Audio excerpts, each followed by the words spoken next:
Hello, folks. Today is Tuesday, September 17th, 2024. My name is Todor Vladov, and this is the 36th episode of Keeping It Realistic, a show in collaboration with Chaos, during which we take a look at some recent news, announcements, tutorials, but also interesting upcoming events, mostly revolving around Chaos.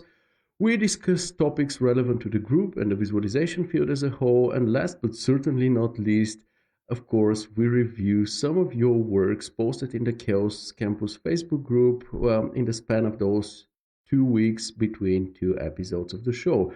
We point out the strengths of those works, but we also mention their weaknesses and even suggest eventual ways to improve them. And we do all of this as a live session so that you can actively participate inside discussions, interact with each other, interact with myself. So please don't hesitate to say hi, ask questions, voice your opinion, suggest stuff, or generally be active.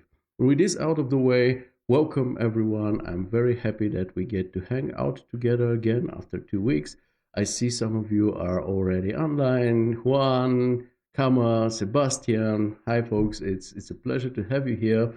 I hope you've had a good time. I hope you are well and safe, especially with all those disastrous floods that we had in recent times here in Europe, in Austria, the Czech Republic, in Poland, and in Germany, also Romania, but also unfortunately also worldwide, in Nigeria, in India, and South America is also very bad with Brazil and Argentina, and we have members of this group in almost all of those countries, if not all of them. So I hope you and your loved ones are really all well and safe. And yeah, hopefully all of this awful stuff stops happening because currently the situation is really, really bad. Serafim join us, says hi. Daniel is here. Hi guys, hope you're all well. Amit says, how is the flood situation there, Theo? Hope you and your family are safe and in good health. Well, in Germany, at least in our area, it's actually sunny right now. We don't really have a big issue with floods where we are, but there are some parts of Germany that are quite dangerous in the moment. But I think in the moment, it's actually more in the direction of Poland and then the Czech Republic and Austria, where the actual big issues are and where people are actually drowning and losing their lives and homes and stuff. So yeah, this is why I know we also have a lot of people from Poland here in this group. So I hope everyone's well because this is really, really bad stuff.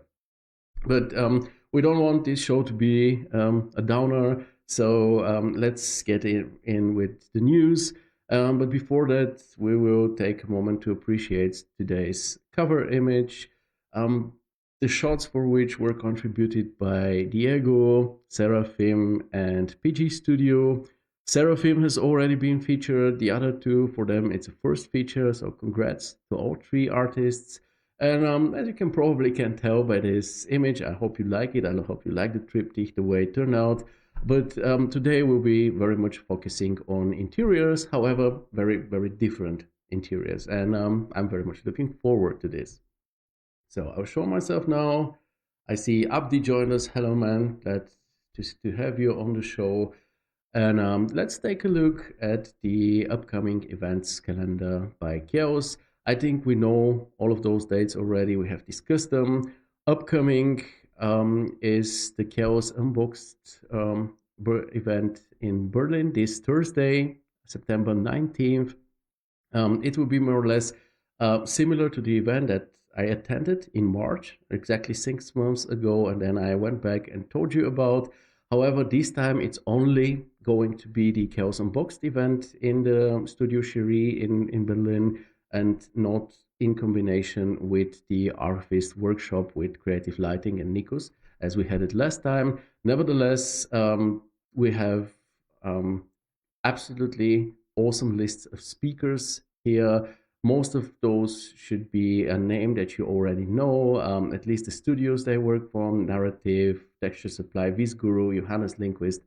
But yeah, let's be real here for a moment. This is happening in Berlin, and if we take a look at the schedule here, You see, it starts at 6 p.m. in the afternoon and goes until 10:30 in the evening. So it's around 4.5 hours. So obviously, it's difficult to imagine that a lot of you coming from different continents or from countries far, far away from Germany, that you'll be traveling there extra for this event. Because it's just too much of a hustle to do so. Even for myself, who lives in pretty much in the middle of Germany, it's a 7 hour trip to Berlin. So I assume this is more or less attainable for people who live in a certain radius in and around Berlin. But nevertheless, even in a event that one will not necessarily attend, I have a small tip for you. What I like to do in such cases when I know, oh no, it's too far away or it's too expensive or for whatever reason I don't have the time to attend it, I really like to take a look at the artists and the speakers that have been invited to that event, because obviously Chaos thinks that those people here, and I absolutely agree with them, have definitely have something interesting and useful to say. They have a lot of experience. So it's interesting to know who those people actually are. And once again, while you may know some of them, like Johannes König from Narrative, or Johannes Lindqvist, or Peter Stulz, these two guys I personally know, they are absolutely great. Some of the others may be new to you. Oli K., for example, a German artist, very interesting one. Good thing is everybody is properly linked down here. Um, Definitely recommend you to take a look at his page, because what he's doing is has nothing to do with ArchViz, actually, mostly.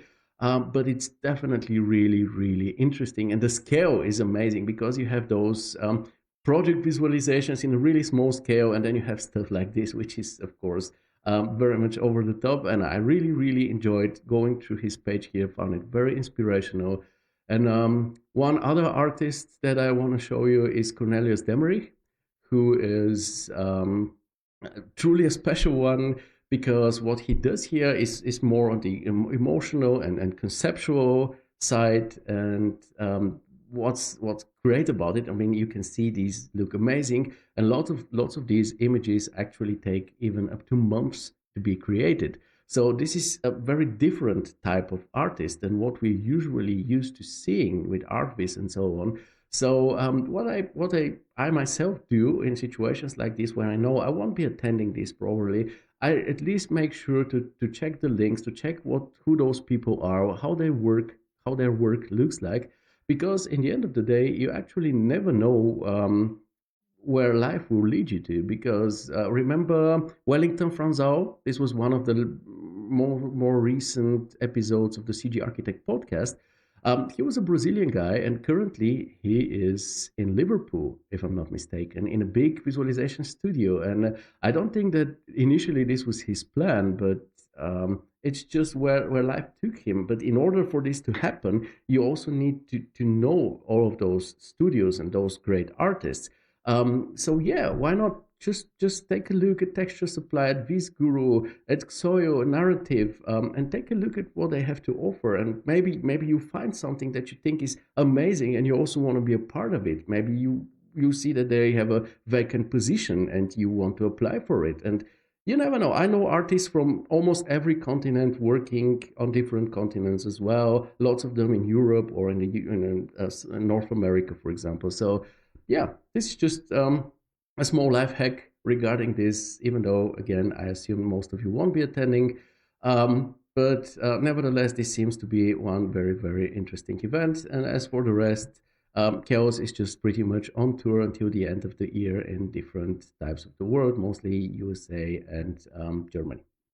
Okay, another event that I really want to show you is the World Visualization Festival, which, as far as I know, doesn't happen really for the first time, but I think it happens for the first time under this official new name.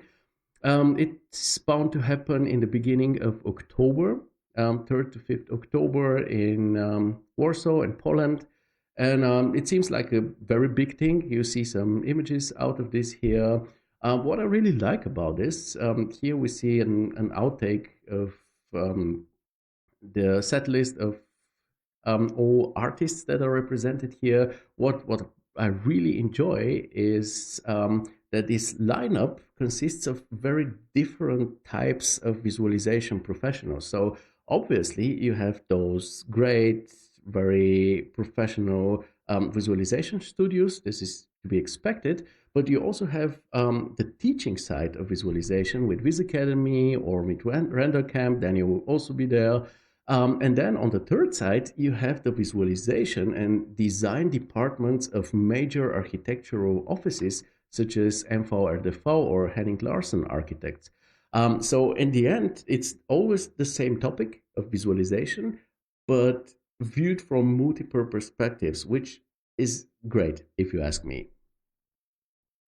Um, Daniel says Platic is legendary. Yeah, I mean the whole list is legendary. There is you can click on here and you'll see all the speakers, and there are so many people that you know of. Obviously, this is a ton of talent put together here for this festival.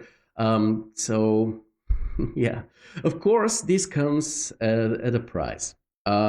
So contrary to the Chaos Unboxed event, for example, which I still cannot believe is actually completely free of charge. All you have to do is book your seat, but it doesn't cost a dime, despite having all those amazing people being there, talking with you, and also some food and drinks as well.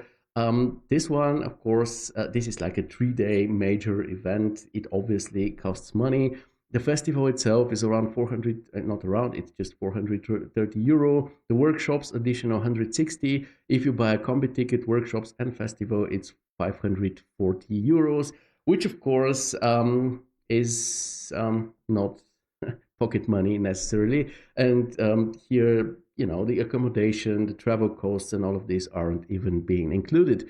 So yeah, in the end, you end up with something like 1,000 or 2,000 euros, which is of course a lot of money and not something everybody can just pay so easily.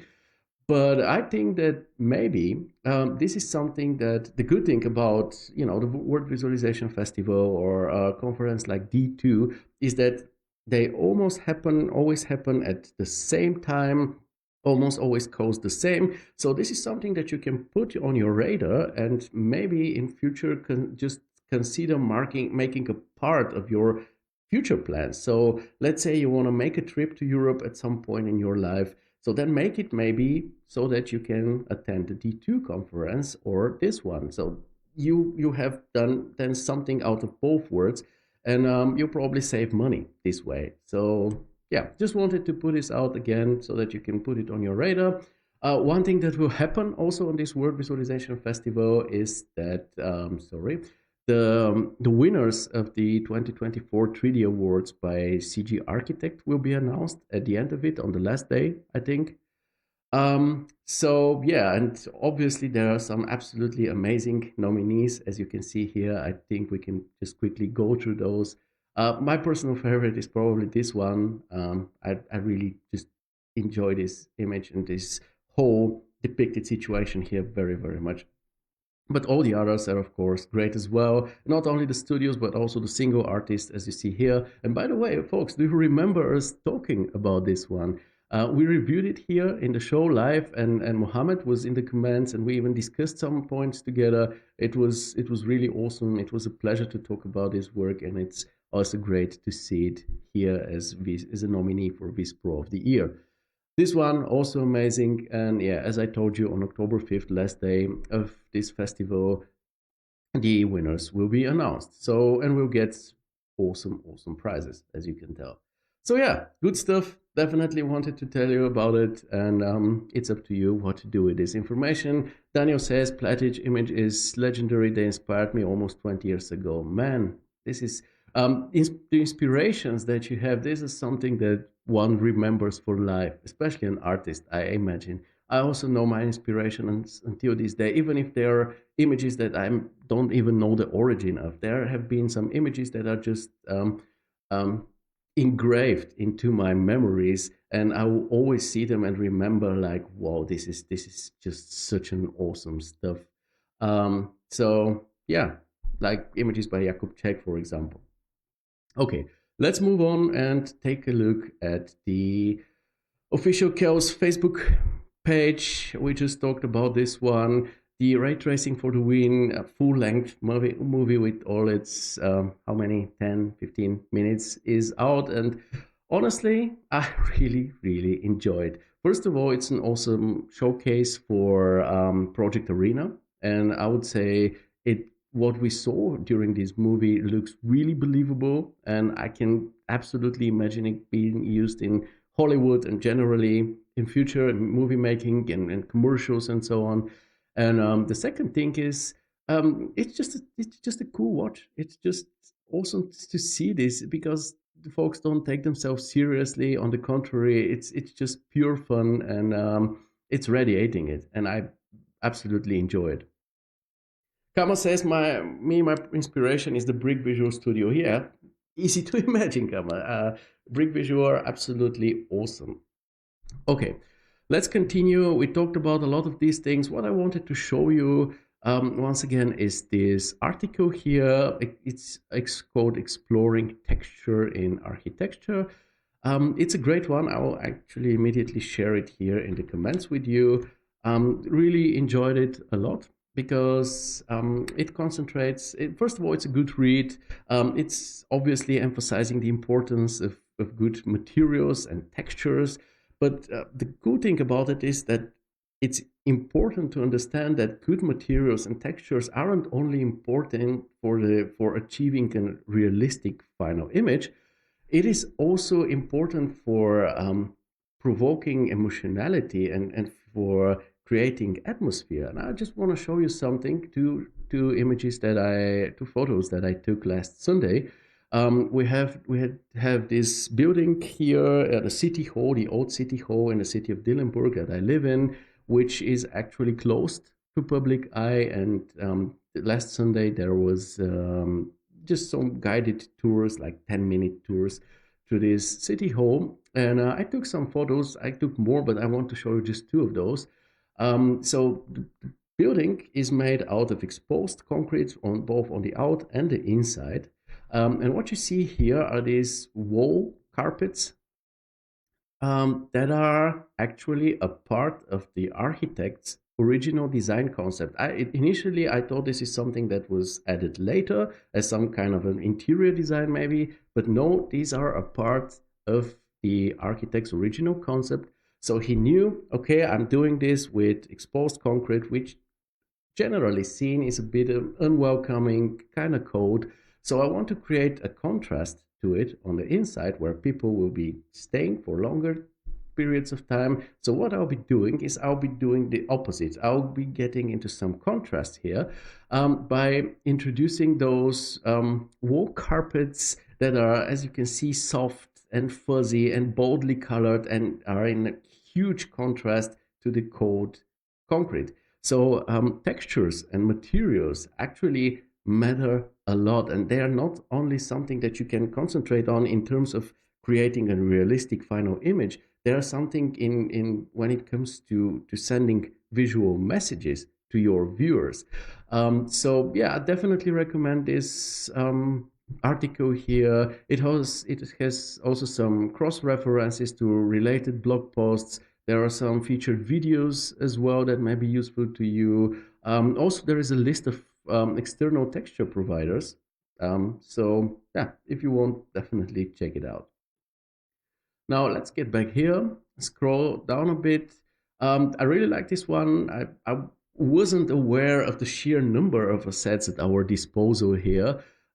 With over 6,000 assets in the Chaos Cosmos library, which I wholeheartedly can tell you that I'm using in the meantime on every project I work on.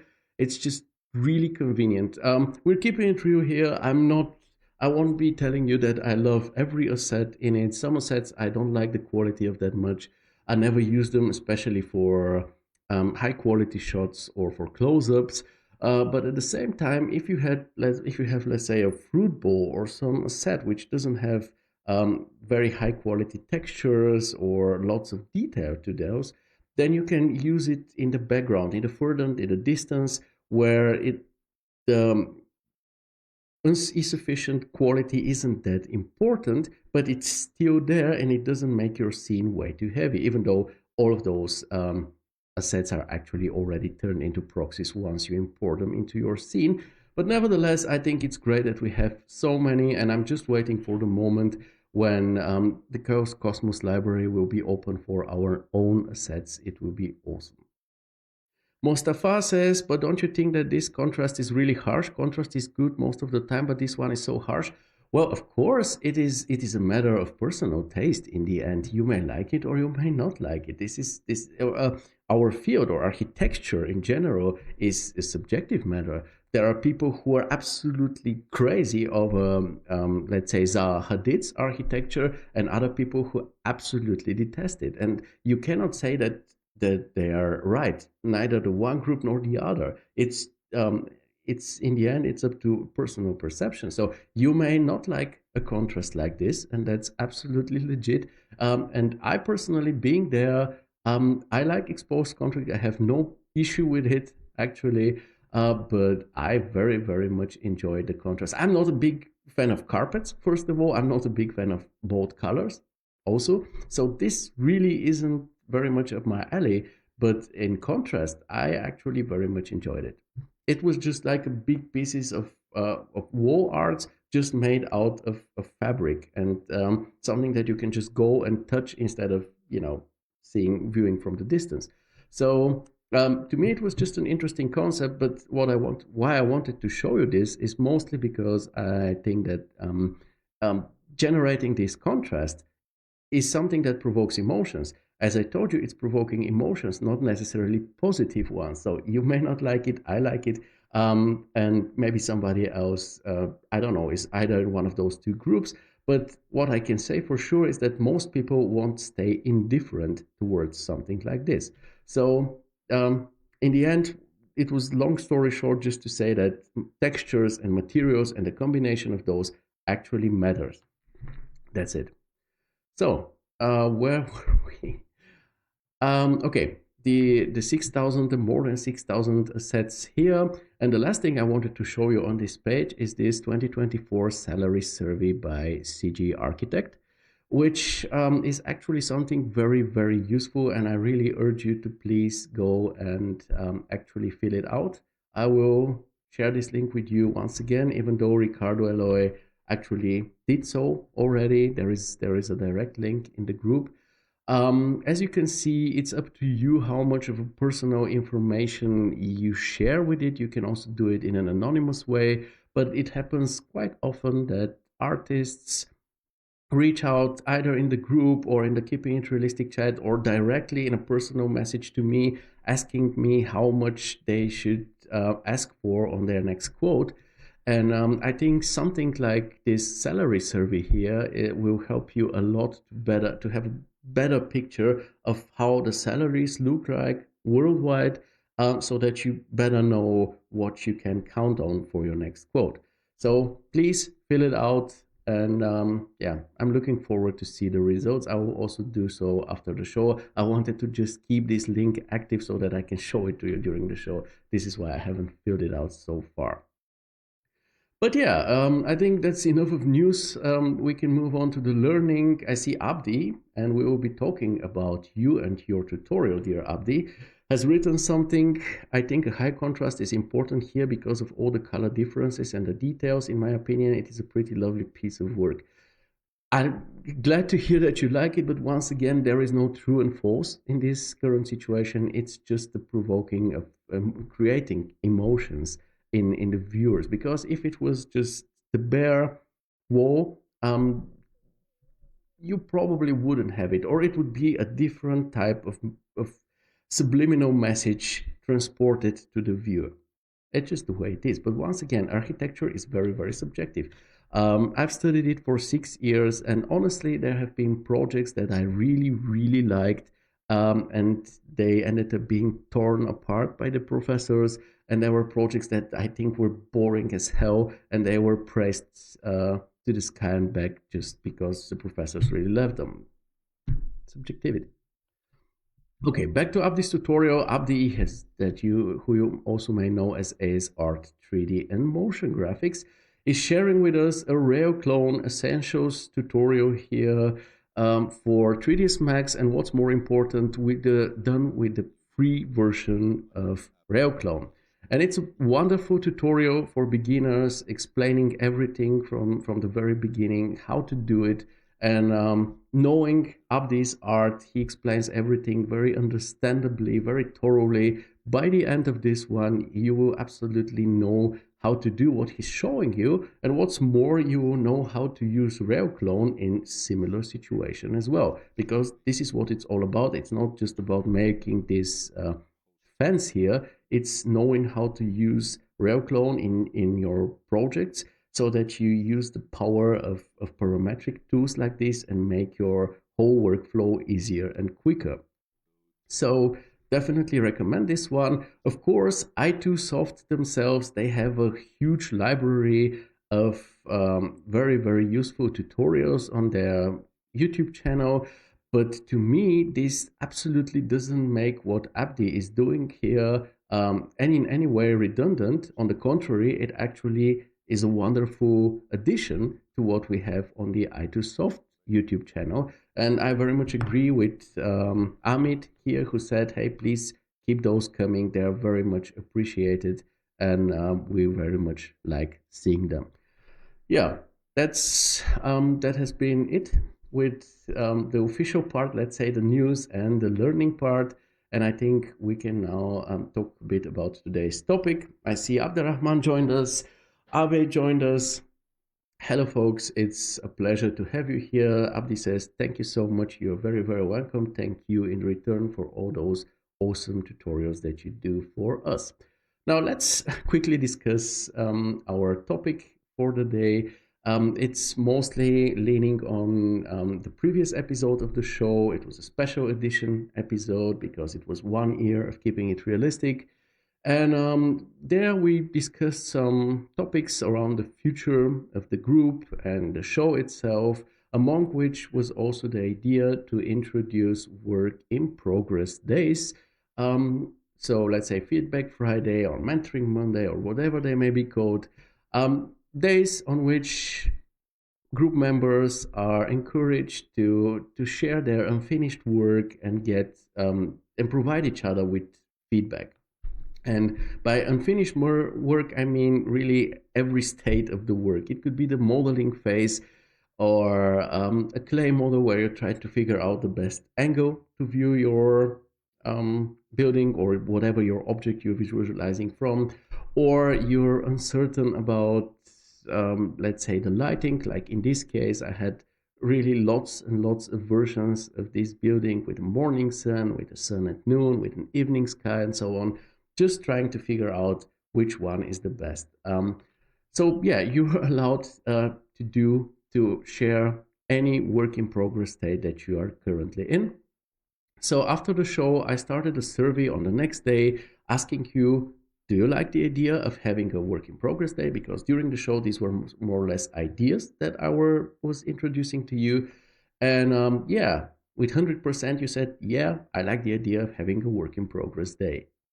So on the next day, I asked, do you want us to focus, to shift the focus of keeping it realistic from finished works to those work in progress works? And the overwhelming majority here, with 90% almost, said, well, yeah, I would like this to happen. The idea behind this is that if we were to shift the focus from finished works to work in progress projects, then you will be getting the feedback that you're now getting after you have finished your work during the process of creating it, meaning that you probably have a higher chance of doing it right the first time instead of finishing it, getting the feedback, and then having to go back to rework it.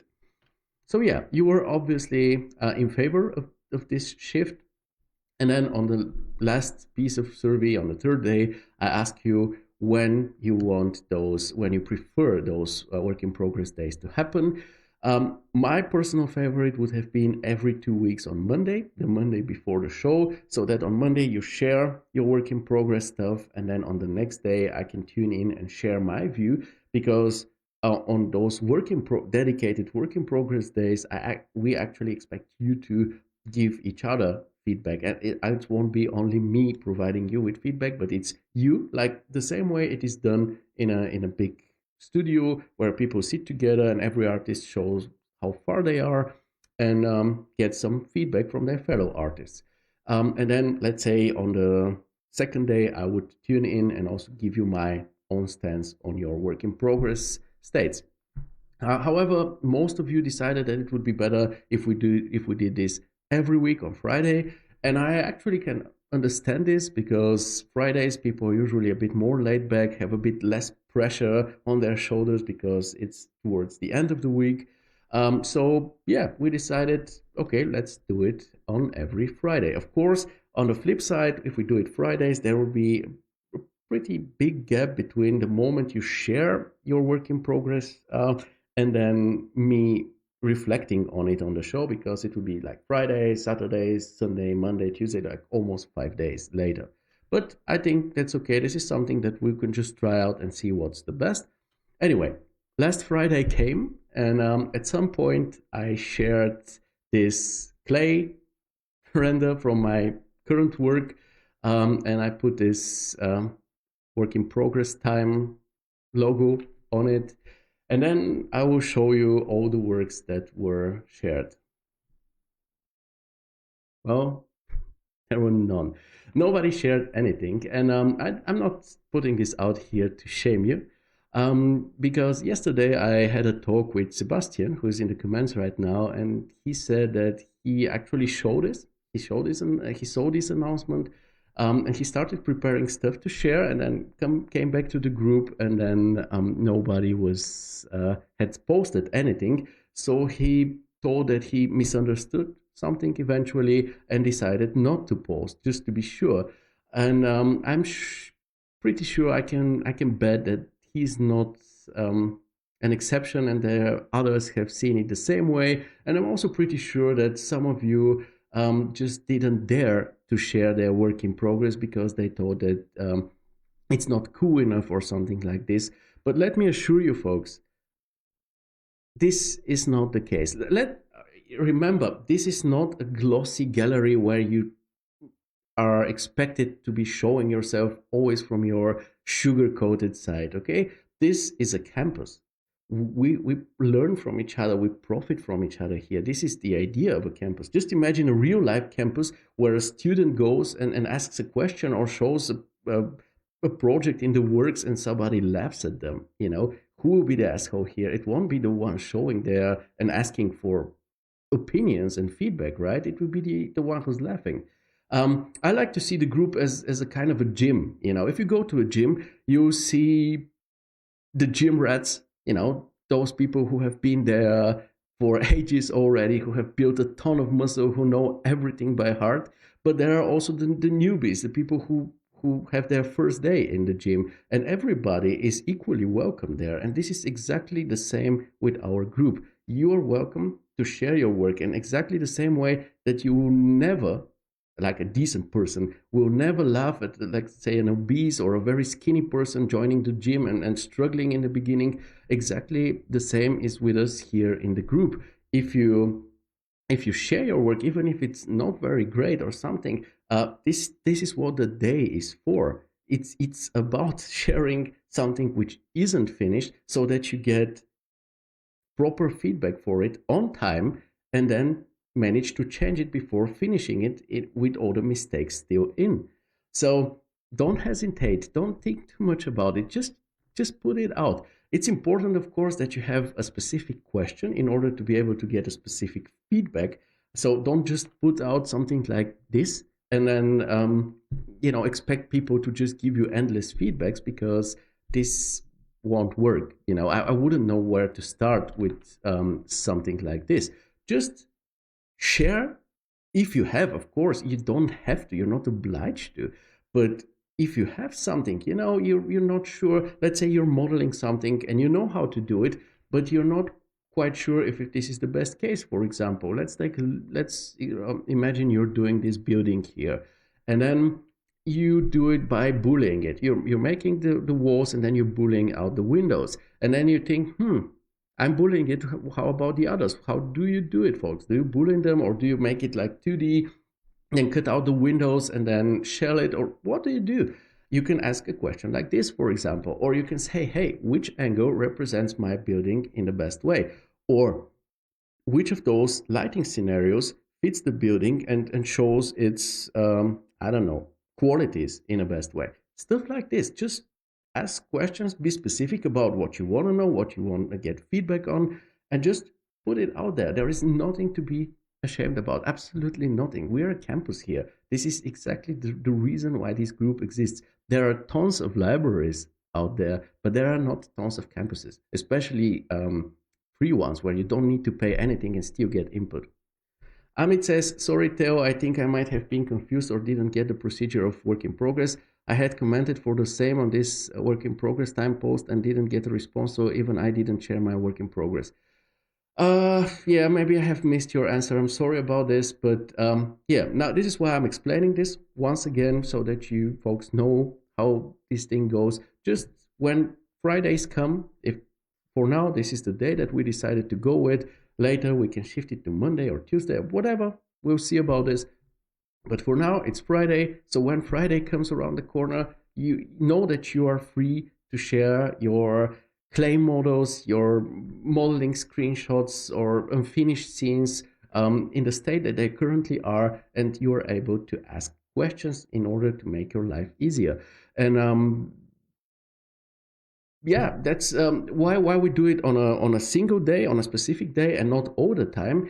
Is because I think that if we do it on a specific day, then you could know, or like every group member can know that all the other days, like Monday, Tuesday, Wednesday, Thursday, they can concentrate on their own work and their own stuff. And on Friday, in this particular group, the Chaos Campus, they can maybe spend half an hour or an hour if they have to give some feedback and maybe ask their own questions. If we do it all the time, this easily becomes overwhelming and exhausting, and most of the people will just stop doing it very quickly. This is why it's a dedicated day instead of all the time.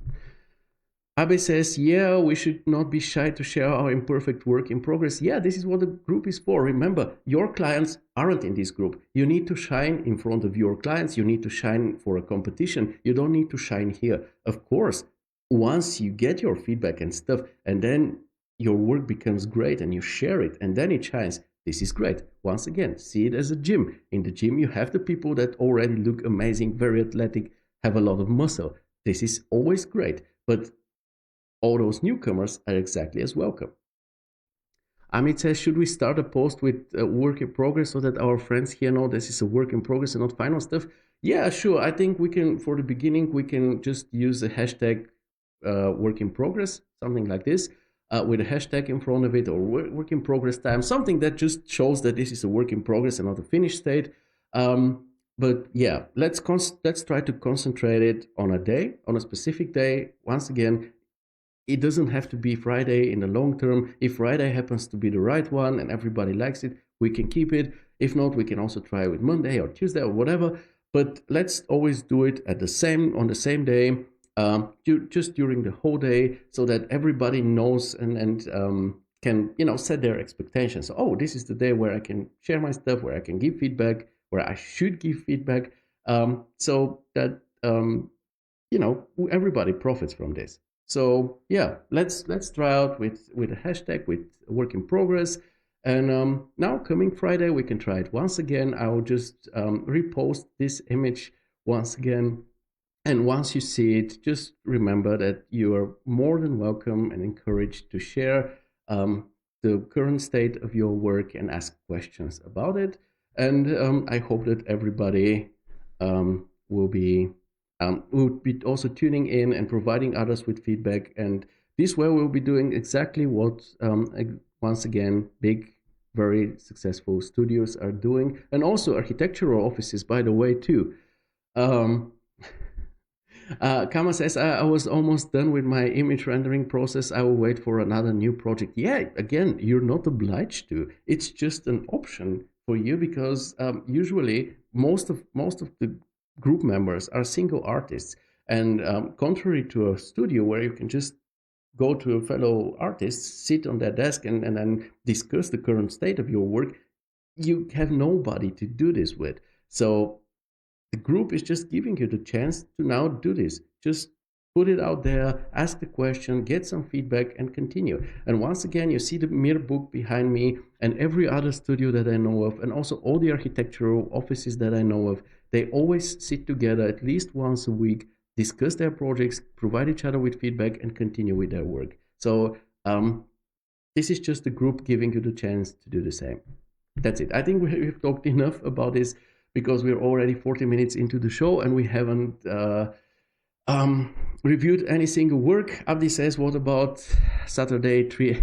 Yes, for sure. Well, but we'll figure it out. We're experimenting a lot in this group. This must be said. With this show, we started experimenting a lot, providing you with live feedback. Now we have all those new ideas and, shifting the focus of the show and doing this new stuff, introducing this work in progress day. This is new stuff, and new stuff doesn't work out the first time. So once again, as I showed you this, it was just trying to see the fun in this. It's not an issue that nothing was posted. I understand it was a bit confusing. This is why I'm repeating it or clarifying this once again during the show. And upcoming Friday, we can just try it out once again. And time for time again, I'm sure that more and more people will start sharing their work in progress stages in order to get some feedback again while in the process of creating the project so that they can do it right the first time and don't have to go back and rework it. Okay, enough about this. Let's do some reviewing, shall we? Amit says Friday looks like a great day so that on Saturday and Sunday, if our friends have time, they can comment, give feedback, and we can progress ahead from there. But again, I'm not sure if everyone will participate on weekends, as I know Theo doesn't work on Saturday, Sunday, but he can make an exception for this or our other friends as well. No, I won't be making an exception, honestly. But once again, I think that, once you share your work on Friday, for example, and you share, let's say, a screenshot from your model and you ask a question, I don't think that it needs days for people to answer it. Again, we should try to be specific about what we want to know for regarding the current stage of our work. But once we share it, and we know what we want to know about it, I'm sure that somebody will be there to answer it. It already happens in the Keeping It Realistic chat, by the way. You sometimes see artists who just share something and say, I'm not quite sure about the grass. What do you think about it? Or how about these two different lighting moods? What do you prefer? And stuff like this. And there is always somebody there who pretty much immediately answers.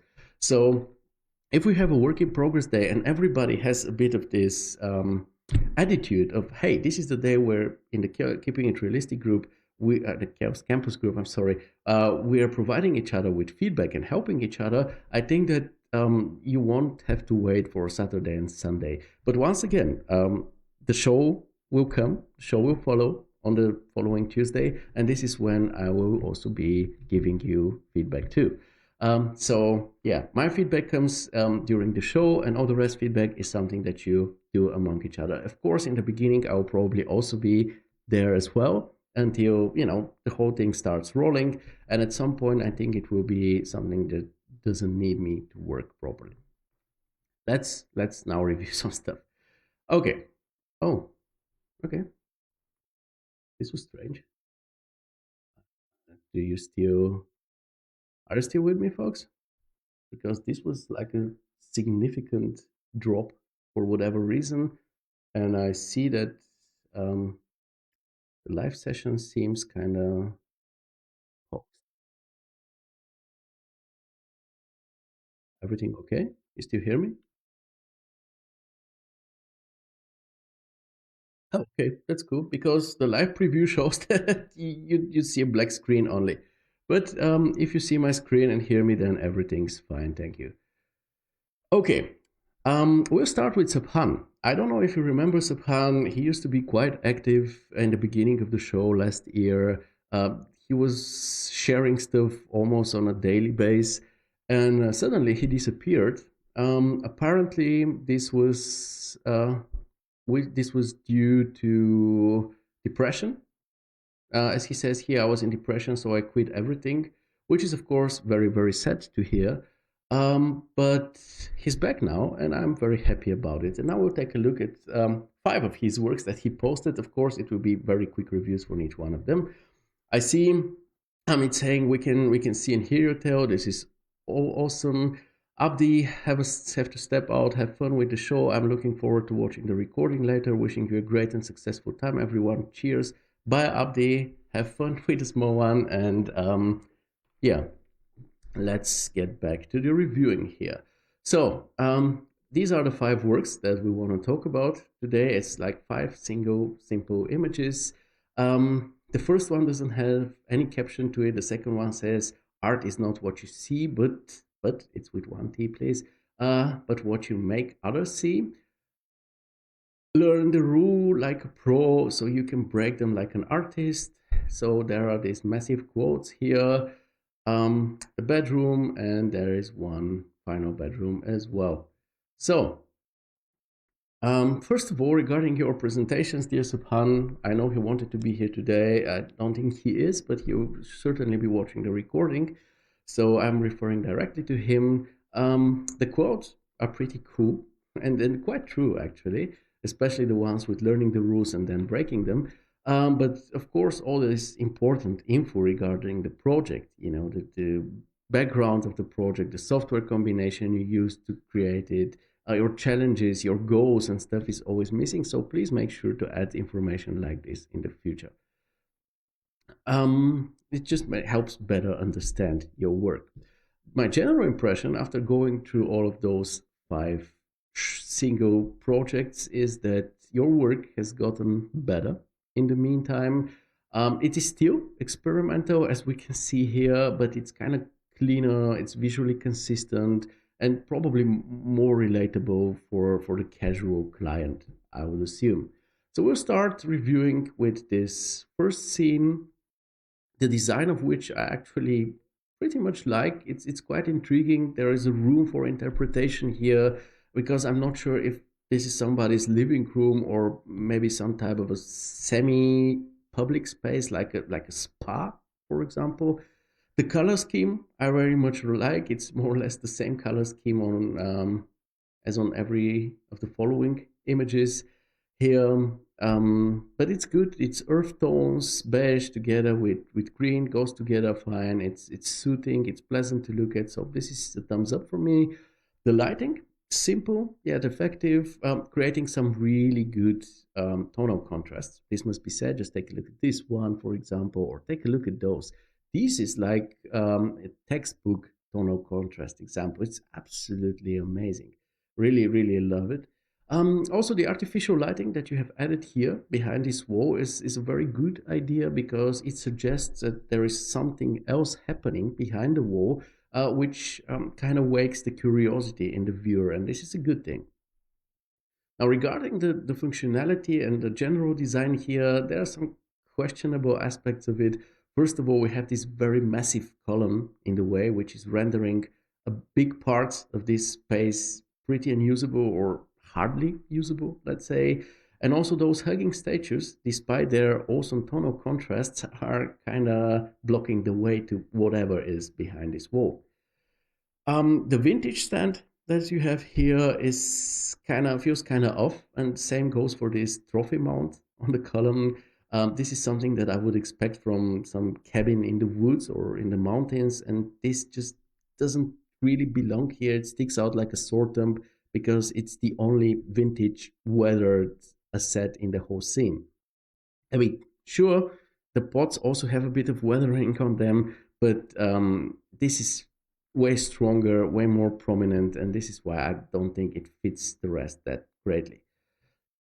Now, regarding those towels here, it may look at first like something which isn't very important, but if you see so many white towels placed atop of each other, two stacks of them, then it kind of suggests that this probably isn't like some personal space, some part of an apartment or something, but rather something like a, I don't know, again, spa area. So what I'm expecting behind this wall with those towels visible here is more something like a massage table, for example, rather than a makeup table or, a bathroom.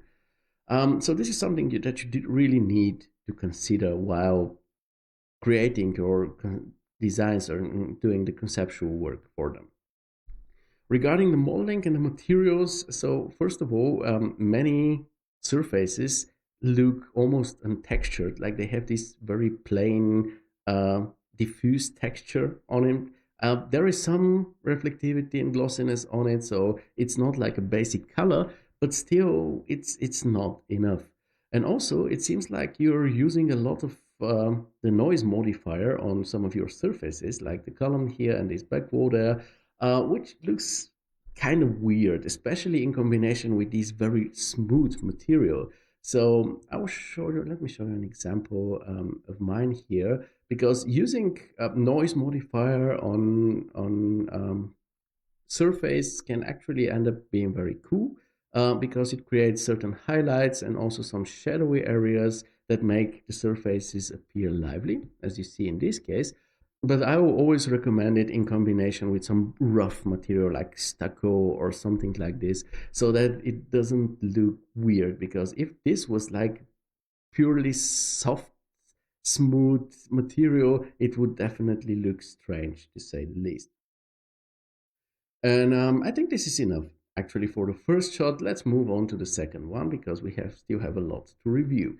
Here, small sympathetic scene with even some storytelling to it, like the small, at least temporary home office. You have the chair, the open laptop, some deco stuff, the fragrance stick, some personal belongings. So this makes the scene feel lively. This makes the scene feel relatable for a lot of viewers.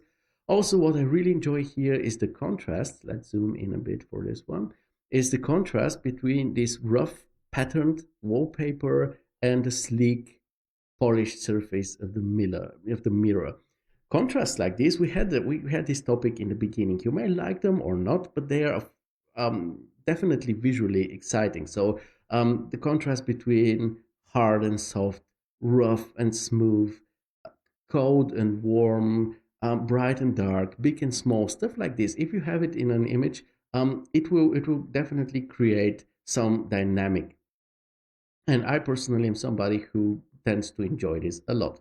The lighting here, fairly pleasant. It's also cool that it comes from two different side sources. Looks cool. Still creates some pleasant gradients here and also some soft shadows that I also pretty much like. Now, regarding the functionality, here it's a bit questionable. Having a room height door is always cool. I dig it a lot. But in this case, this seems like an entrance door, and these usually are opening inwards. But in this case, it won't happen, because once you try to open the door, it will collide with this light on the ceiling. So what I would suggest here is you can still have a very high door, but maybe not room high. Just cut it somewhere here and leave a bit of a wall piece to the ceiling, so that when the door is being opened, it doesn't collide with the lamp. Also, the desk, it already has some assets that make it lively and relatable, but I think that you can add some further art items to the storytelling, some pens, pen holders, a notebook, a coffee cup, something like this. And eventually, to suggest a certain room continuation, that you didn't do this scene only to show this and there is nothing beside the camera. The easiest way to do so is to maybe add an object that's being cut off by the framing. So what you can add here in this case is rug. It will make the scene cozier, and again it will suggest some room continuation. So you can do something like this. You see, it's just a small detail, but the message it delivers it's a bit different. Okay, let's continue with the third scene, which is probably one of my favorites. I really enjoy the scene design here. Very sweet, very Pinterest, Instagrammy image. I love the arrangement of the elements towards this wall, especially in this area here. It is a very, very balanced and beautiful arrangement, actually. What we see here once again are some of those contrasts that we just mentioned. Some, you see the let's say the hard and soft contrast here with the hard floor, bench, wall, and the soft fabric ball. Then we have the rough And smooth contrast, you have the rough wall and then the smooth wall art on it with all those smooth curves on it.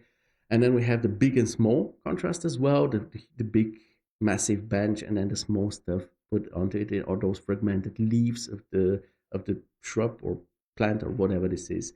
Composition is also pleasantly balanced. I really enjoy it. Now, regarding the modeling and the materials, once again, this is a bit of a problematic topic because once again you have this. You seem to have used a noise modifier on some of the surfaces, and you see it leads to certain inconsistencies with the modeling. And regarding the ceiling, especially in combination with this very, very blurry texture, honestly, this could just be clouds, beige clouds, or I don't know, caustics even.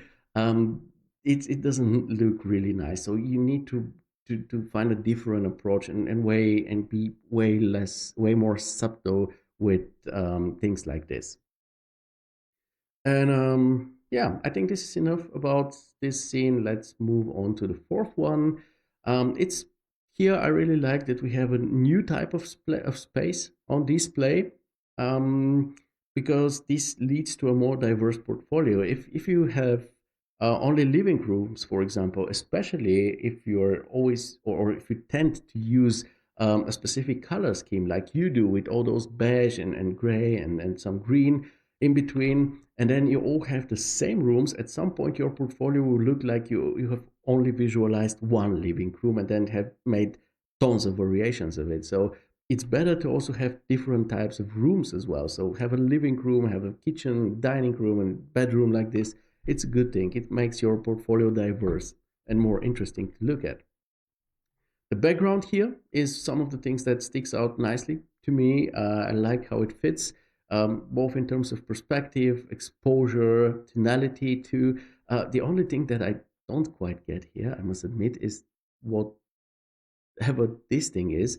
It kind of reminds me of this very popular photo of Bigfoot for some reason, but yeah, I cannot identify this object, and I assume that this would be the case with most viewers. So if you have something like this and you yourself are not sure about it, then if it's an HDRI, just rotate it a bit so people. Yeah, Amit says it's King Kong. It could be King Kong, of course, atop of the Empire State Building, but I don't know. It just looks weird. Other than that, the background image is pretty good. Also, most of the sets are of very decent quality. I very much like the bed. I like the basket with the pillows. It's a great bedroom element, great bedroom set. The tables are also pretty cool. Most stuff is actually very good already. Now let's see what can be improved. I just mentioned those coffee tables, and they're pretty much an overkill because you have three of those, but you have no sitting accommodation around them. So how am I supposed to put this my coffee table here? How am I supposed to use it? Should I sit on the floor, on the carpet? I I don't think so. Not with this type of architecture. If you had something like Japandi or something, okay, I can believe you that people will be sitting on the floor. But this looks very modernistic and even Western oriented, and people tend to sit on chairs or at least poofs or something. So my suggestion here, just maybe leave one or two of those tables at most, and then add a poof or something in the foreground. Also, if you add a poof here and leave one or two of the chairs, maybe you can consider removing the mirror because it's kind of awkwardly placed that high, and swap it for something more interesting, like let's say wall art, for example, of a fireplace even, or why not wall-mounted bookshelves? I mean, of course, I could also suggest a TV, sure, but I actually very much enjoy that you didn't go for a TV, but for something else. So this is why I don't say TV, but try out one of the other solutions. Let me show you an example here where you can see this one, for example. You see, I also didn't put a TV or something there. I put a mix of wall art, a lamp, and those wall-mounted bookshelves, and I actually really like this combination. It's lively, it's cool, and it's not overwhelming. Okay, enough about this. Let's get back to your work. The lamp here seems largely overscaled, but maybe it's one of those furnishing cassettes that are deliberately overscaled and just look the way they are. So just check the dimensions here and eventually add a cable. The parquet here looks really bad, in my opinion. The grout is too large, the floorboards are too long, and this material doesn't really suit the flooring wood. I don't know. Maybe in some areas of cultures, or I don't know, it does, but to me it looks weird. So I think you can do better. And on the last work that we'll be reviewing in a minute, you already did. So maybe try to get your settings from it and apply them back here. Regarding the framing, I think that it's okay the way it is. You have cut a part of the bed being the major actor, the major player in this play. But you have cut off a, let's say, insignificant part of it, so that's okay. But why did you cut it off to show a generic cylindrical vase with some pampas in it? So I personally think that you can also shift it to the left, shift the whole cropping to the left. You can still see some pampas to the right, but you have the main players being the bed and the situation around it, not being that cut off. I personally prefer it this way. And one last topic you have to take care of with this work is the overexposure. You see it here on those areas that are completely white, pure white, on the pillows, on the lamp here as well. Just use higher highlight compression values, ACEs or filmic tone mapping values, and this should be dealt with. Kama says, yeah, contrast is very important. It could be applied in many ways. Well, I think personally that contrast makes for visual excitement. This is just the way I see things. Okay, let's go back to the fifth scene, or let's move on to the fifth scene, better said, which, in contrary to all the four previous works so far, actually has a different color scheme, which after four beige shots is actually a very welcome change. The scene itself also, in my personal opinion, I don't know what you guys would say in the comments, but is the most complete one out of all five. I'm personally not missing anything. The design seems fitting and reasonable. The modeling is quite decent. The composition is nice. What you can improve here is the sitting accommodation. So this time on the previous shot, you had 3 coffee tables and no sitting accommodation. Now you have only sitting accommodations, but not tables. So I would suggest take the poof over to the previous scene and maybe take 1 or 2 of the tables over back to this one. Move the chair here a bit closer, a bit further away from the wall, because just try, when you depict architecture, architecture is something that all of us have around us all the time. So you can easily imagine how it actually works in real life. Imagine this bed is being used by 2 people. So person number 1 takes this awesome route here next to the full glazing, enjoying the awesome view in order to reach their half of the bed. Person number 2 has to squeeze in sideways between this chair and the wall in order to reach their bed. This doesn't seem fair, right? So just pushing the chair a bit further away from the wall so that the person wanting to get to their half of the bed can do it without having to go sideways. Also, talking about this left wall, you have already started giving it some interesting structure, but you ended just here at the bottom. If I were you, because this is a plain, boring wall, despite it being green, I would just extend this structure up until the top of the wall. And if you cannot, let's say this is a commercial project and you're not allowed to, this is only where this baseboard is reaching up to and not further. So what you can do now is you can solve the issue with this boringly how should I put it, a monotonous wall with lighting. What you can do is you can have some shadows, some natural gobbles onto it, and this is always a great way to make a plain boring wall interesting, again through shadows and light. And finally, talking about the composition, I think that I don't like how this rug here, which is part of this main composition here is barely fitting just with a few millimeters to the edge down here, and there is so much empty space on the ceiling. So I would just shift the whole framing downwards a bit until it looks like this. And then you see this cramped feeling that was there is not there anymore. And I think this is a more balanced framing and looks better in the end. And yeah, we're through with all of your works for now. I think that in conclusion, we can say that you are on a good way of becoming a better artist. Your work has definitely improved in your absence, but you still need to pay attention more to details, detailing your scenes. Sorry, giving them enough time in the oven so that they are actually truly finished in the end, and every aspect of them makes sense and looks good. So I would say instead of going for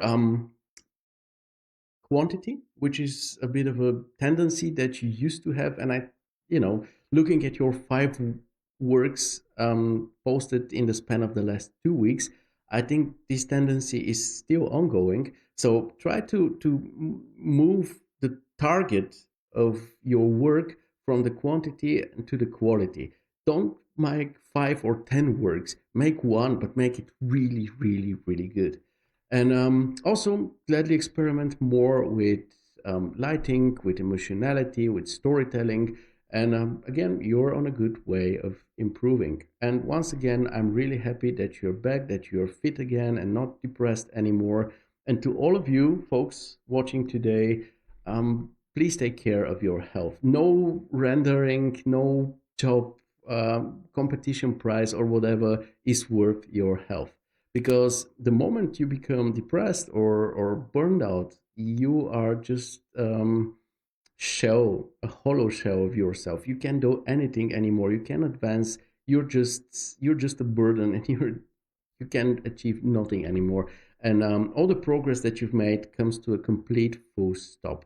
So don't let it go that far. Work on your in order to maintain your mental health. You need to maintain your physical health the way you like to. You don't need to go to the gym. You can go hiking, you can dance, do whatever you want. Just move around, and stay active, and also try to take care of your personal life. This is my very, very warm personal advice to you. Take care of your family, your social life, your friends, parents, children, whatever you have, your significant other, and don't let it get this far, because sometimes you can even go back. But even if you do, you will be scarred for life, and you will regret it for life as well. So don't do this. Just um, take care of yourself, take care of all the other aspects of your life as well, and just be a good artist. Of course, put time into improving, into learning, into exercising. All of this, give your best while working. This is definitely something I think you should be doing, but um, still don't forget all the other aspects of life, because there is more to life than rendering. Simple as that.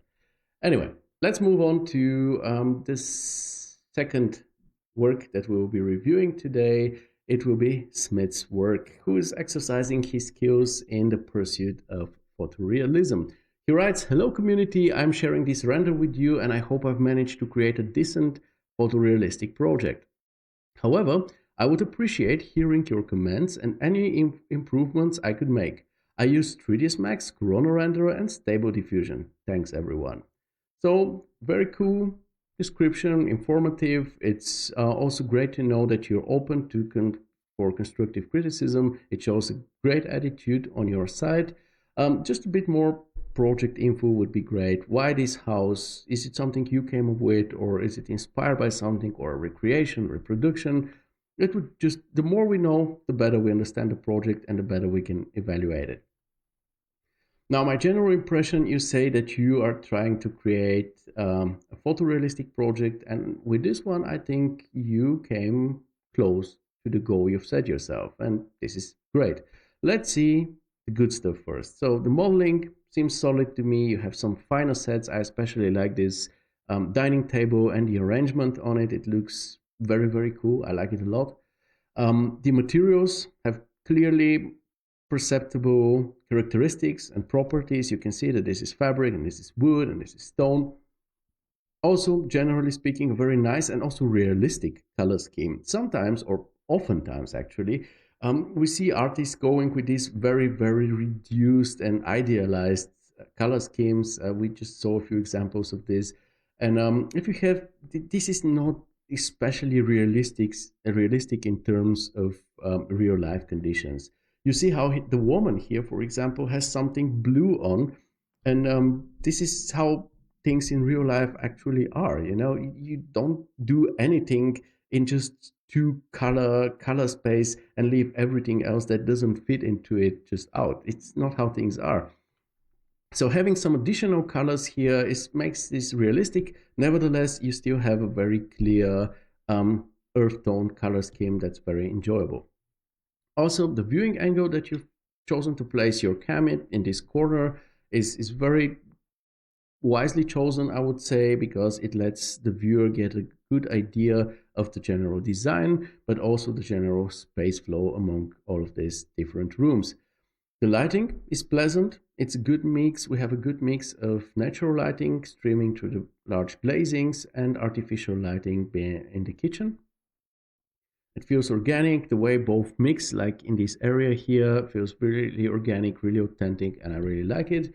Also, the people look great. Great job with the AI enhancement. These look like actual, real, living people, and not those that 1,000 yard stare 3D people that we usually work with. This is great. Also, including people in a scene like this and having them that realistic also makes the scene lively in return, which once again is pretty great. Now let's see what can be improved in order to maybe really create or achieve an even more realistic final outcome. So first of all, let's stay with the people. Once again, I already told you the people look very realistic on their own, but they don't look realistic in terms of the way they are clad and their surrounding. So these two, at least, are very business-like people. Of course, we can assume that the story is like this. This is a family. This is the almost already grown-up daughter. She's 17 or 18, about to finish school. She's in talk with her mother, who obviously is also older now, as well as her dad, and both are business people, and it's early morning and they're on their way to work. Daddy is just quickly taking a peek at the newspaper. Mommy is just having a talk with the daughter about the university she plans to attend, stuff like this. But I think this is a far stretch. Generally speaking, if you have just one image to convince somebody, I think that the people that you use for it should be more fitting to the general character of the scene. And in this case, this scene has a residential character. The same way you won't be using somebody in a tank top and flip-flops when you visualize a lawyer's office or a bank or something, right? So yeah, this is the first issue I see. I think you should exchange or swap those people for people who better fit the residential character of the scene. Secondly, talking about lively atmosphere, I complimented this table here in the front and the arrangement on it, which makes it feel lively, which makes the scene feel lived in. But this needs to be happening throughout the whole scene. So you don't have it only here. You also have some stuff in the back, which is great. But what you're missing, definitely missing in this regard, is something in those empty shelves in the kitchen. Because those empty shelves take away realism. What I expect to see here are some common kitchen assets like tableware, dishes, plates, cups, stuff like this. Also, a bit more stuff here. We have a faucet, but you can add some more kitchenware, a mixer, a toaster, a blender, maybe hanging utensils here, something which makes this lived-in feeling be everywhere and not only in particular spaces where there is a table. The second and largest issue to me when it comes to the scene not feeling completely lively and believable is the empty garden, which again takes away some of the realism. So first of all, I think generally speaking, you should put more work into the garden. It needs more time in the oven in order to reach the quality that you have in certain areas here already. So the first issue I see here is with the climbing plants. You see how dense they are in certain areas, and then they suddenly stop because of some invisible border, which there is no actual reason for. What I can recommend here is going for Ivy. Abdi has a great tutorial on Typeflow for ArcViz showing how to do procedural Ivy on every surface that you need it on. And you can very much control the density of it, the size of the leaves, and everything about it. It's to be achieved with a free version of Typeflow, so you won't need to spend a dime in order to make this possible. But you have all the flexibility in the world, and you can put your ivy exactly wherever you please. Alternatively, you can also buy some hanging plants and have scatter them around the top of this stone wall here and have them hang down low, and then have some large shrubs here at the bottom. And here we come to the second issue that I have. It's this white flower or white blossom asset. Use scarcely like you did here or here, it's okay. But if you use lots of those, it becomes very visible that the asset isn't especially realistic. So I would say just use it really scarcely the way you did here, but don't overuse it because then you're actively taking away realism. Next issue, probably one of the largest ones here on the outside area, is the grass itself. It doesn't look convincing. On the one hand, it's absolutely flat and perfect, like a golf lawn. On the other hand, the looks of it are more like, I don't know, wild forest grass, for example. So there is this contrast between those two, or conflict, more to speak. So I'm not sure this is a good idea. I think you should use a different set to scatter, something like a cut grass, and also make your grass more reactive. Don't put just shrubs and other plants atop of it, but let it react not only to other plants, but also to the borders of the house, for example. I will also give you an example. Today I'm giving lots of examples here, but if I have one, I will always show this to you. So let's say on this image, for example, here you see how near the terrace the grass starts becoming less and less dense, even smaller. The clumps are even smaller, clumps, sorry, even smaller, and it gradually turns into gravel. And you see it here around this grill area. I think there is a second shot here. I haven't placed this grill simply on the grass, but the grass is getting thinner and less dense around it so that it has its own place and it's reactive and just more authentic and realistic behaving. Now, let's get back here, and you see how the grass is just going up to the facade as you know, as if it's also continuing under this plate of the terrace. So yeah, this is something that you definitely need to work on, and also, of course, you can also add some storytelling as well. Currently, the garden isn't telling any story at all. So what you can do is maybe hint a pool, some deck chairs, some kids' toys, some step stones at least, showing that one can actually go into that garden. So if we go back to the example that I just shown you see how that there is a goal and that there is a football, suggesting that probably on this property, in this house, there is a kid that uses these. There is the grill, which adds another aspect of storytelling, like people gathering around it, grilling stuff and so on. So try to work more on this outdoor area. Speaking about the modeling, I think you can also add a bit more detail here on the outdoor facade visible to the camera here, because currently it's a bit rudimentary. Also, this column here is underdimensioned. It needs to be at least twice as thick, I would say. And also maybe add a bit more detail to those glazing profiles. And regarding the framing and lighting, of course, I always say this. Um, First of all, the framing, you see, once again, we have this situation where a major player, a major factor in a scene is barely fitting to the edge. So just give it a bit more room to breathe. You know, always used to say this. Oh, sorry.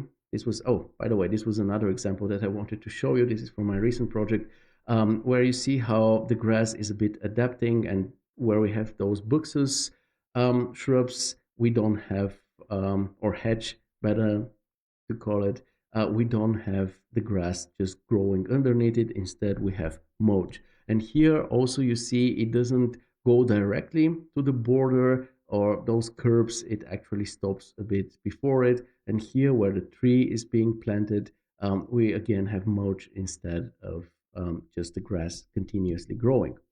I think this is just more believable this way. But what I actually wanted to show is this extended cropping here. So you see, compared to the original, where this edge barely fits here, I extended it as much as that the shadow of this table also fits, and then we can cut. Of course, we need to put a cut somewhere. It's absolutely okay cutting parts of this couch here, because obviously we are somewhere on the couch, and once again, we need to put a cut somewhere, but let's not cut stuff which is one of our major players in our scene.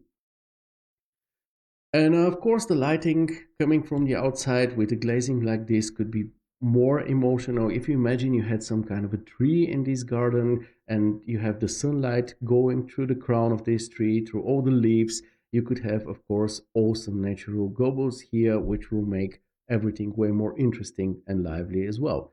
But that's not necessary. I think if you fix everything else that we talked about, especially the garden here, you can actually take this image easily to the next level because you already have a very, very great foundation. And with this, we're at the end of this review, and it's time for us to move on to the next one, to Diego's work. I'm very happy to talk about this one because we've never discussed a work by Diego in the show so far, and I'm always happy to introduce a new artist to the group. Diego says, Hola, Solomon's Master by Drew Visual CGI, done in 3ds Max and Chaos Corona. Description is short but actually quite informative already. Still gladly tell us more if this is a commercial work or an exercise. To me, it looks like a personal work, but who knows? Also, what were your goals? What were your struggles? What did you want to achieve here?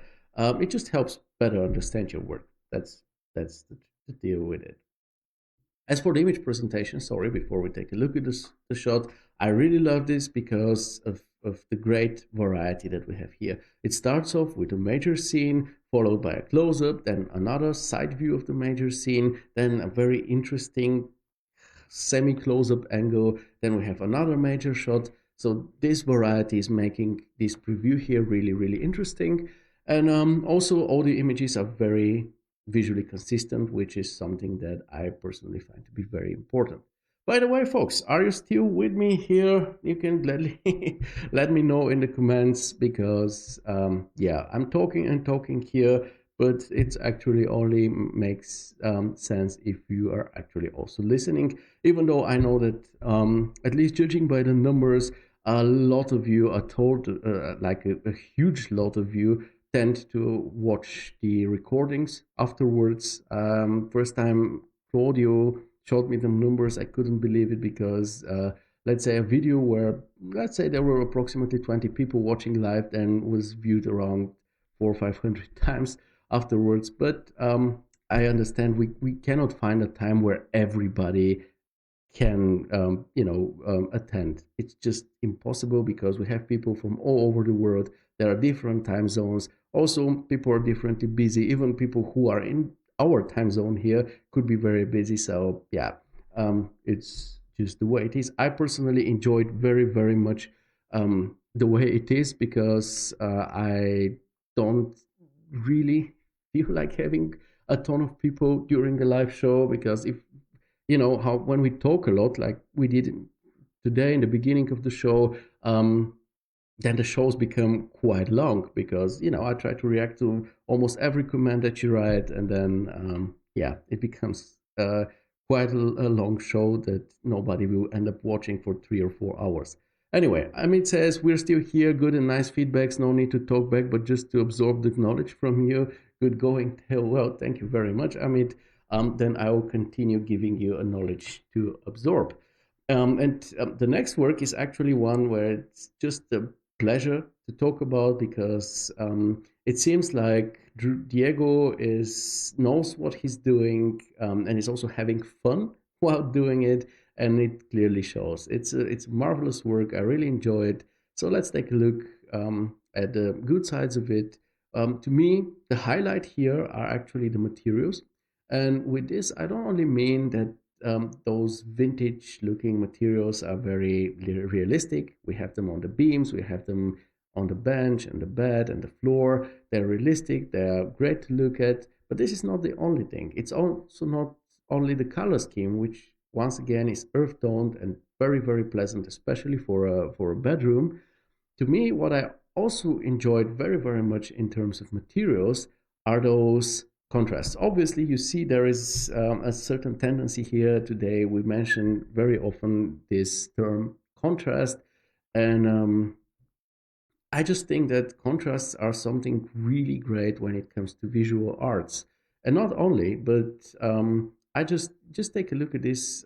It's a simple one. It's a subtle one as well. You see, you have a contrast between this wooden surface and the marble one.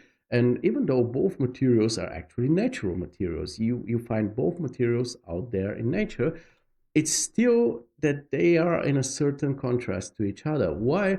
Because wood is usually warm, it's welcoming, it's kind of softer, and then you have the hard, cold marble, which we usually kind of associate with more luxurious, more representative types of architecture, like the lobby of a hotel or a bank or something like this. And here we have it in this very, very vintagey, very cozy bedroom. And this contrast is something that I very, very much enjoy. Of course, we also have solid modeling here, some gorgeous asset highlights with the bench. Let me take a different shot where this is better visible. The bench, the bed, um, the window also. Let me take this one. You see, it's very those imperfections on the window are absolutely amazing, very realistic as well, and they just make for a more authentic feeling of the whole scene. The lighting here, fairly simple, but it fits the scene, it fits the mood of this bedroom, and it still produces wonderful tonal contrast. Just take a look at this area here, or down here. It's absolutely amazing.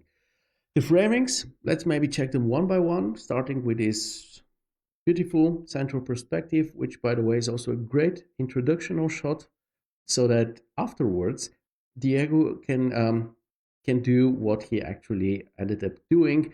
He continues with a close up, but if this close up didn't have this first introductional shot presenting the viewer to the host scene, or the host scene to the viewer, then we wouldn't be able to comprehend a close up like this, like we do now. And this, by the way, is an awesome close-up, making the most of the great assets and realistic materials that it has. Really lovely. In this particular case, I would have wanted, if this was my close-up, I would have wanted for the whole branch to fit in this in the framing. So I would have shifted the whole framing a bit to the left, which would have brought a certain asymmetry to it, but I enjoy it a lot because to me it makes the image more dynamic and less staged looking. But let's continue on with the third shot, which is another awesome one. In this case, it's okay to cut off the window because what we want to concentrate on here is the bed and the nightstands. Eventually the image here, maybe this column, but we're not interested in the rest of the room that much. So cutting off part of the window is absolutely okay. And this one is a beautiful, elegant, isometric angle. Absolutely enjoy it.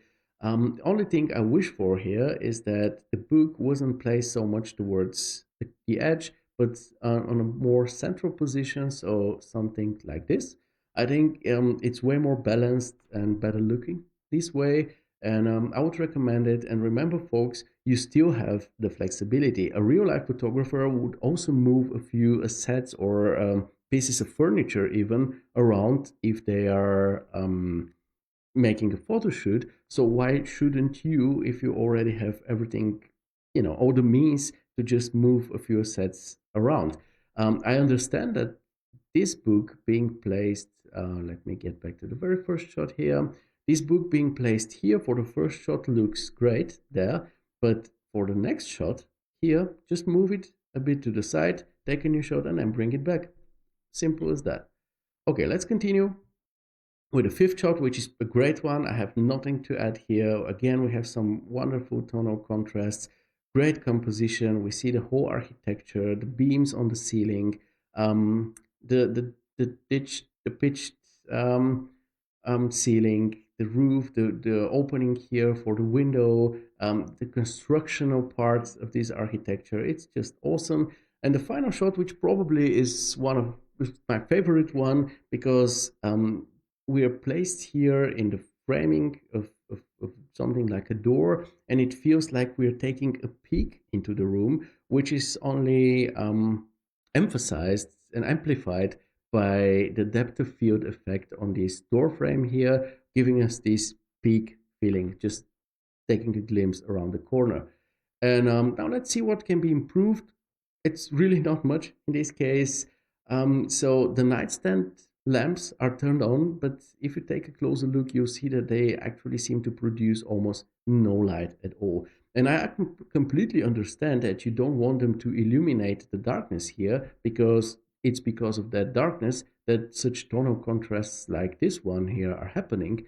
But still, if they're turned on, they should at least produce some lighting. So what I should recommend here is for you to create some invisible cylinder light and let it produce some warm illumination. It's a subtle one, but let it still be there. The next thing that bothers me is the white background, the white void behind the window, because it is seldomly, if ever, that it happens that we look out of the window and we see nothingness, just white. I mean, even if it's a very cloudy day or a very foggy one, we will at least have some gradient, something happening on the outside. And in this particular case, this doesn't look like an interior of an apartment in the 150th floor of a skyscraper. This looks more like some cottage, some house in a village or in a rural area. So I recommend, instead of this white void here, going with an overcast sky, an HDRI, for example, or a very rural, very foggy exterior, for example. So very desaturated. Obviously, with a situation and scene like this, you don't want a happy blue sky with white clouds like it's Peppa Pig or something. And then my last issue, it's actually two issues with this wardrobe here. First of all, we have texture repetition, which is very, very visible and very strong. And it's needlessly taking away some of the realism of your scene. So you need a better, just a clean, wicker texture. I found this one on Polygon. Maybe it could be the right one for you. If not, you may need to find a better one if you have already used this one, for example. And if you still need to add this color variation spots, you can do it with the help of a noise map and a Corona mix. And of course, it's great that you have opened one of the wardrobe doors. However, looking inside, we see nothing. We see empty shelves, which once again takes away from this otherwise awesome lived-in feeling that you have achieved. So in order to counter this, just put on some folded clothes on the inside, and this should be it. But apart from that, this is one great work, Diego, and this is actually the second one in a row that you have posted within the span of 3 weeks, if I'm not mistaken. So yeah, and both had great quality to them. So I'm very much looking forward to your next one, as you may imagine. Okay, let's check out Seraphim's work next. Seraphim, long time no see you, man, because in last year you were very active at a certain point of time. And I would unhumbly say that the show here has also helped you improve a lot, of course, in combination with your dedication and your own hard work, of course. But nevertheless, I remember your first work. It wasn't that great. It looked kind of washed out, and um, the images were a bit muddy and muted, and the lighting wasn't great. Everything was looking flat and lacking depth. And then you were given this feedback in the show, and with your next project, you already improved a lot, but the scale of it wasn't that huge. So I advise you to go bigger, which you did, and then you ended up sharing this, and I absolutely love this. This is a case study for me and for the show, honestly speaking, because you started here on the 16th of October and you ended up here on the 28th of October. So it's been barely 2 weeks, and just take a look at the difference here. It's just amazing. So yeah, we've been missing you here in the group, and I'm happy that you are back now. Seems like you did an exercise. What you write about it is inspired by Jesse Van Gorp's work. I did these images with two different moods, a calm and cozy vibe, providing comfort. Hope you like it. 3ds Max and Chaos. So nice short description, crediting your references. By the way, Jesse Van Gorp is a great reference, especially when you're interested in minimalism, because here you'll find a ton of it, and with good photos and stuff, it's awesome for that. So no, man, I don't want. So I can only recommend. You have found here a very great source of inspiration for your work. And it's great that you have also credited it so that other artists that are reading the description of your work can actually also profit from this knowledge and from this eventual new reference for them. Also, it's great that you have stated your goals here clearly. The only thing you have forgot to mention is your rendering engine. You just put Chaos out there. But as you know, Chaos isn't only having V-Ray, it also has Corona, Escape, Vantage. So yeah, next time just add the exact render engine that you've been using. But now let's take a closer look at your work.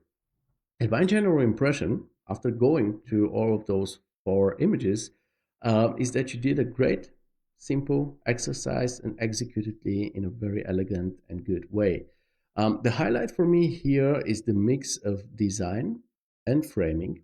So on the one hand, we have this design, which is very minimalistic, but still pleasantly humane, because oftentimes I see designs, interior designs, or concepts depicted that look amazing, but also look. I have the feeling while looking at them that if I was to get in such an interior design and put like my bottle of water inside or myself inside, I would totally ruin the balance of the whole concept. Whereas here, I have the feeling that I can just add my own stuff if I wanted to. I can add additional wall art or pieces of furniture or something in color, and it will still, the concept, the interior design will still hold up. It has this warm, welcoming scheme, but it's also a color scheme, but it's also kind of background. It's not too much in your face about how minimalistic this is and how awesome the architect has been. It's again very very humane. And on the other side, we have these framings that you have chosen to go with. On the distant shot, you chose to cut off part of the table, and I think that this is a very smart decision. I couldn't figure out if this is like a reproduction what you did here or something you yourself came up with, but nevertheless, in both cases, well, cutting off parts of the table was the right decision. Why? Because it's not a shot about this dining situation. Then you should include the whole table, in my opinion. However, it's a shot about the whole design, the whole minimalism here. So showing the space flow and empty areas like this one makes a lot of sense. Also, you have managed to show us almost the whole table. We see a whole chair here, so cutting off the other chairs isn't really an issue because we already have the information or input needed to be able to imagine how all the other chairs look like. So yeah, and as for the close-up shot, I think first of all it's wonderfully composed. Through the depth of field, you have managed to shift the focus of the viewer from the foreground to the background. And what do we see in the background? We see once again this minimalistic interior design, proving that we have this harmonious design consistency. So we have minimalism in the front and we have minimalism in the back, and now we see it better. And of course, you also have this lady with her piercing eyes looking back at the viewer that we now focus on, and this is, of course, a very strong message or image. The modeling and materials of this scene are obviously similar to its interior design, very minimalistic. There isn't much of modeling and texturing here, but what is there is actually pretty good. The assets that you have used are great, especially those chairs. I really like them. The fabric on them, the wood look really good. Table as well, but also the stuff in the background. Only thing I would improve here would be the looks of those stone tiles, I would call them, because it seemed like they don't really have a strong structure to them. And similar to those wall panels that you have, the wood grain isn't very too strong or too visible, but it's there. And if I were you, I would try to achieve a similar effect on the floor with a stone texture. So, but this is more or less the only thing that I have to criticize here. As for the evening versions, first of all, it's a great exercise that you gave yourself here, an additional challenge, and it worked out fine.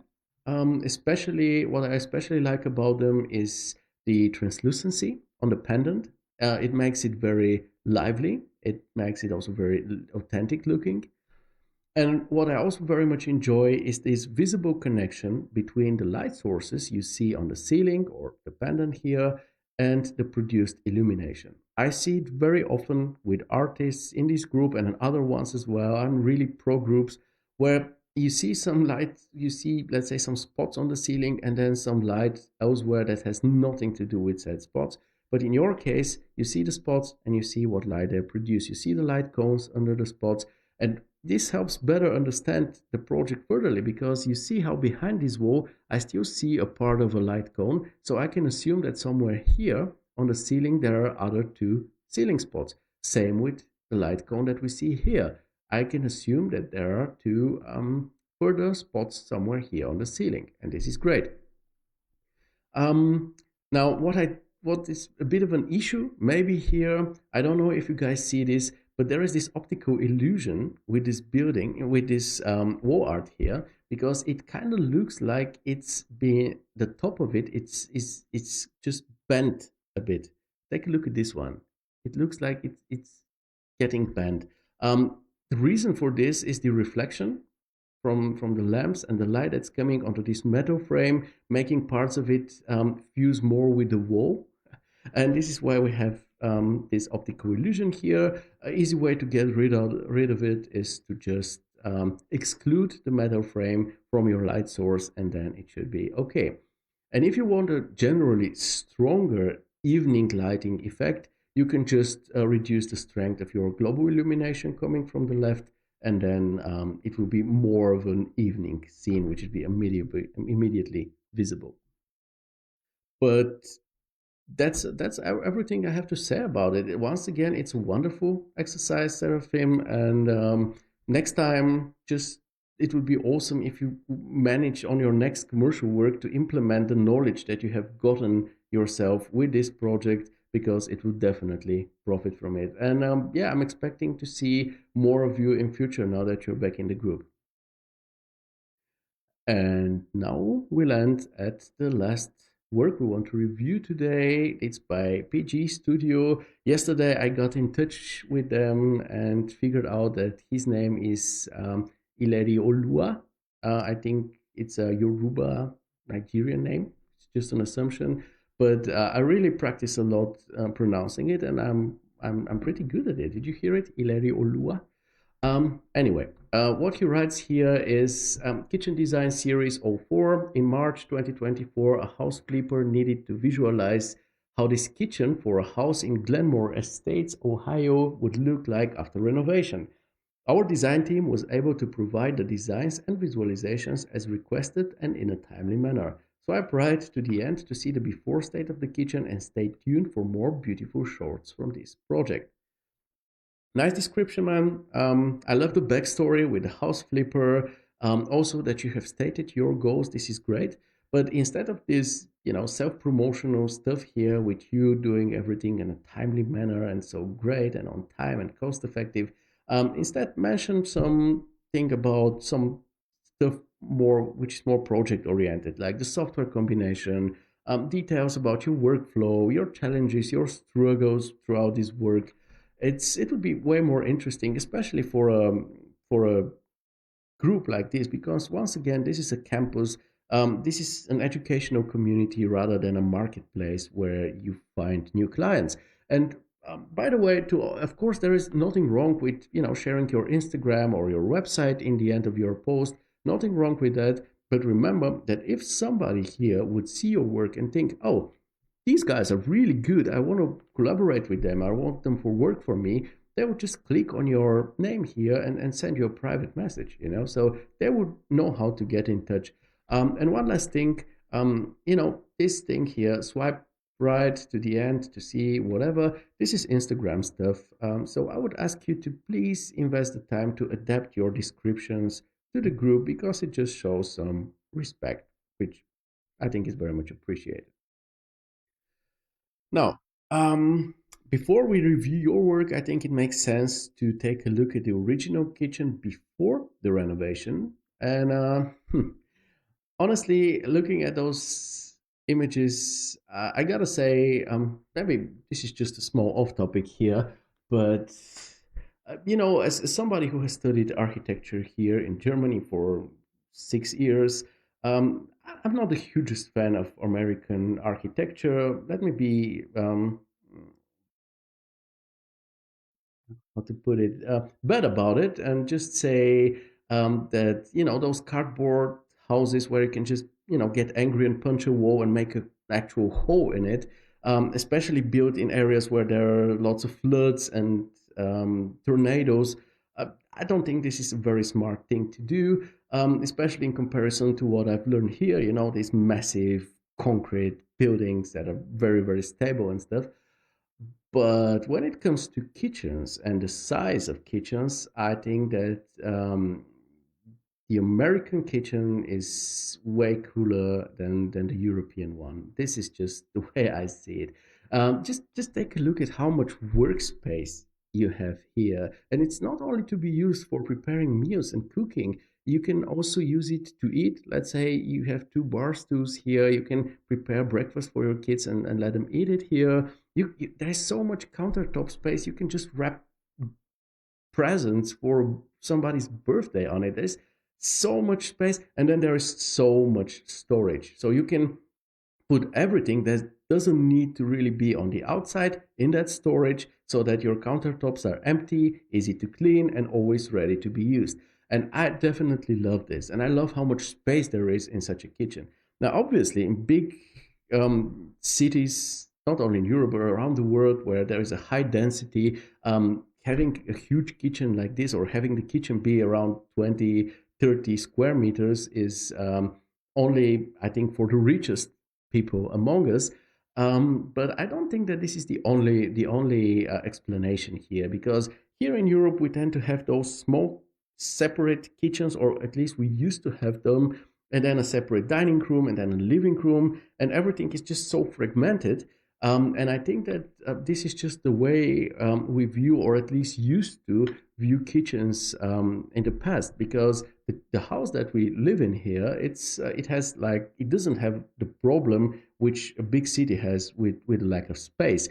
There is like 4,000 square meters of property here. So obviously people had more than enough space to build a large kitchen, but they didn't. Our kitchen here is just a tiny bit larger than the ones that we had in our 62 square meter apartment in the big city. I think it's because people here tend to view kitchens like, something functional, entirely functional, and they view it in a pragmatic way. You just go there, prepare your meal, and then you move on. But in real life, we people tend to spend a lot of time in the kitchen. It's not only for preparing meals; it's also for everything you do afterwards. You have to clean the dishes, put them in the dishwasher, take them out of it. You need to do some cleaning up.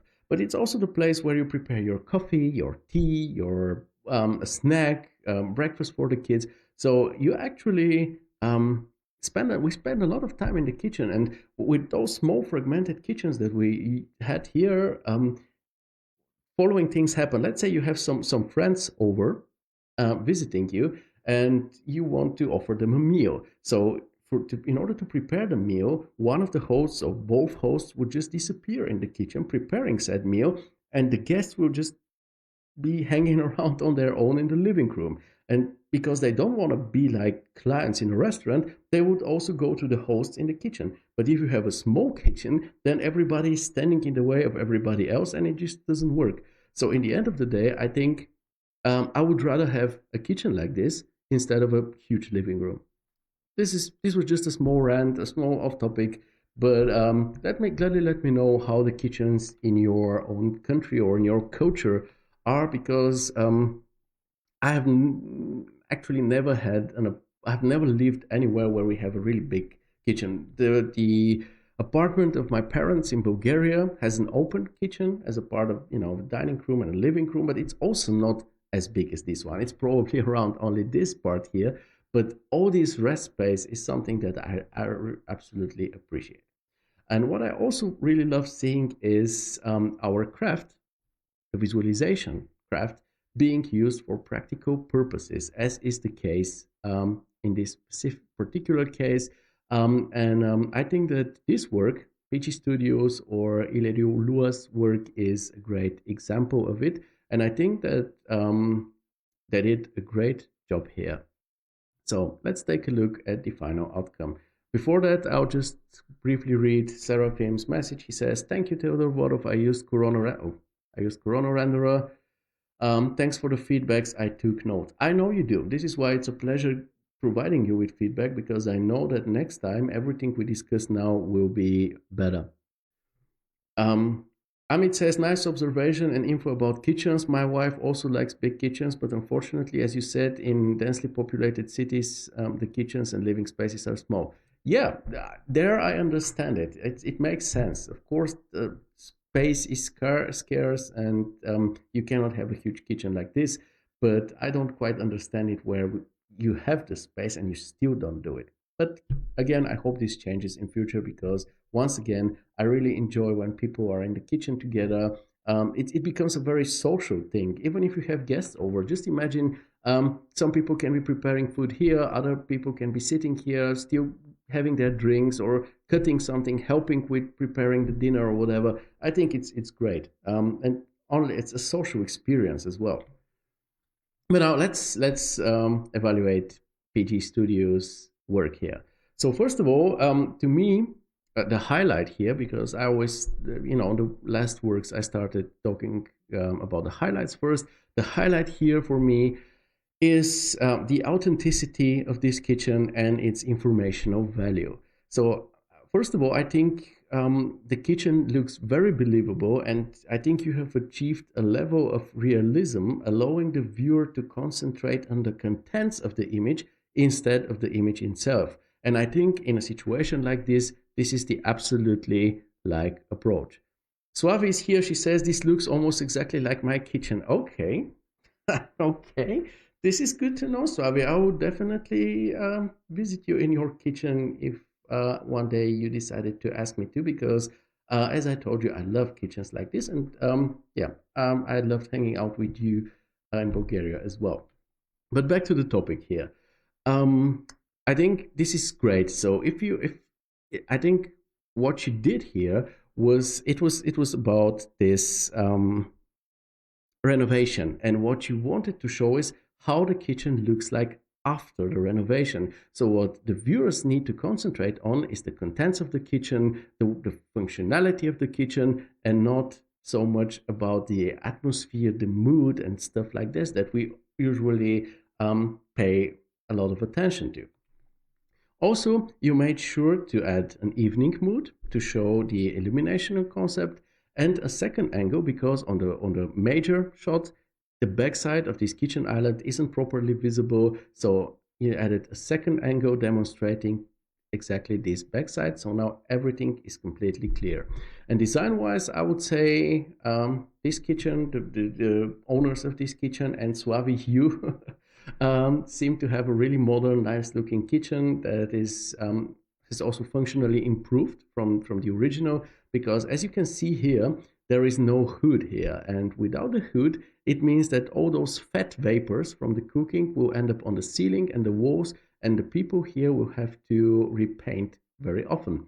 Now we have this false ceiling added and this hood here, which of course makes everything way better in a technical sense. What I'm not so sure about here are those rounded fronts. In the original, they're not rounded, they're just polygonal, so to speak, and here they're rounded. Something like this nowadays definitely achievable, but it's usually very, very pricey. And the other thing that bothers me is this small door here in the back. I think it's way too small to be a regular door. So I don't think that it can be used like this. If it's something, it's rather one of those pull-out drawers that you can use in an small space like this. However, giving the handle here, you won't be able to open it. So I don't think that this, what you've depicted here, works. And I think just having one big single door would be the better solution in this case. Um, Talking about the handles here, I personally find them to be a bit too old school and not. I think there could have been better and more elegant solutions in this case, but nevertheless, I think that's okay the way it is. It's a matter of taste and highly subjective. The modeling seems very much on point. The kitchen is quite detailed. It's all about the kitchen, so it makes sense that this is the case. You also have some fitting assets showing some functionality. It's great. However, taking a closer look, you see that there are some hovering elements here. The door handles, the wall socket, you need to fix those. Also, I think you could have added a bit more detail around the skylight up here for more authenticity. And gladly, even though it's about the technical aspects of this kitchen after the renovation, I think that you can still add some atmosphere inducing elements like a cup of coffee, a fruit bowl, a magazine somewhere. Let me give you an example. This is a project done by my friends over in Slovenia, and Duovis, Alan and Miha. We're working here, we're collaborating here for a German client, and for a scene they made this shot, and as you can see, it's the catalog of said client, but also a coffee cup, orange juice, some bread with marmalade, a fruit bowl in the back. This just adds a lot of realism, authenticity, and provides the whole scene with a more lived-in feeling. The same way you did it here in the back, you can also partially do it here or here as well. Now, regarding the materials, I think they look nice, especially the floor and all the metal surfaces look quite good to me. As for the cupboard fronts and the kitchen counters and the walls, they look pretty basic.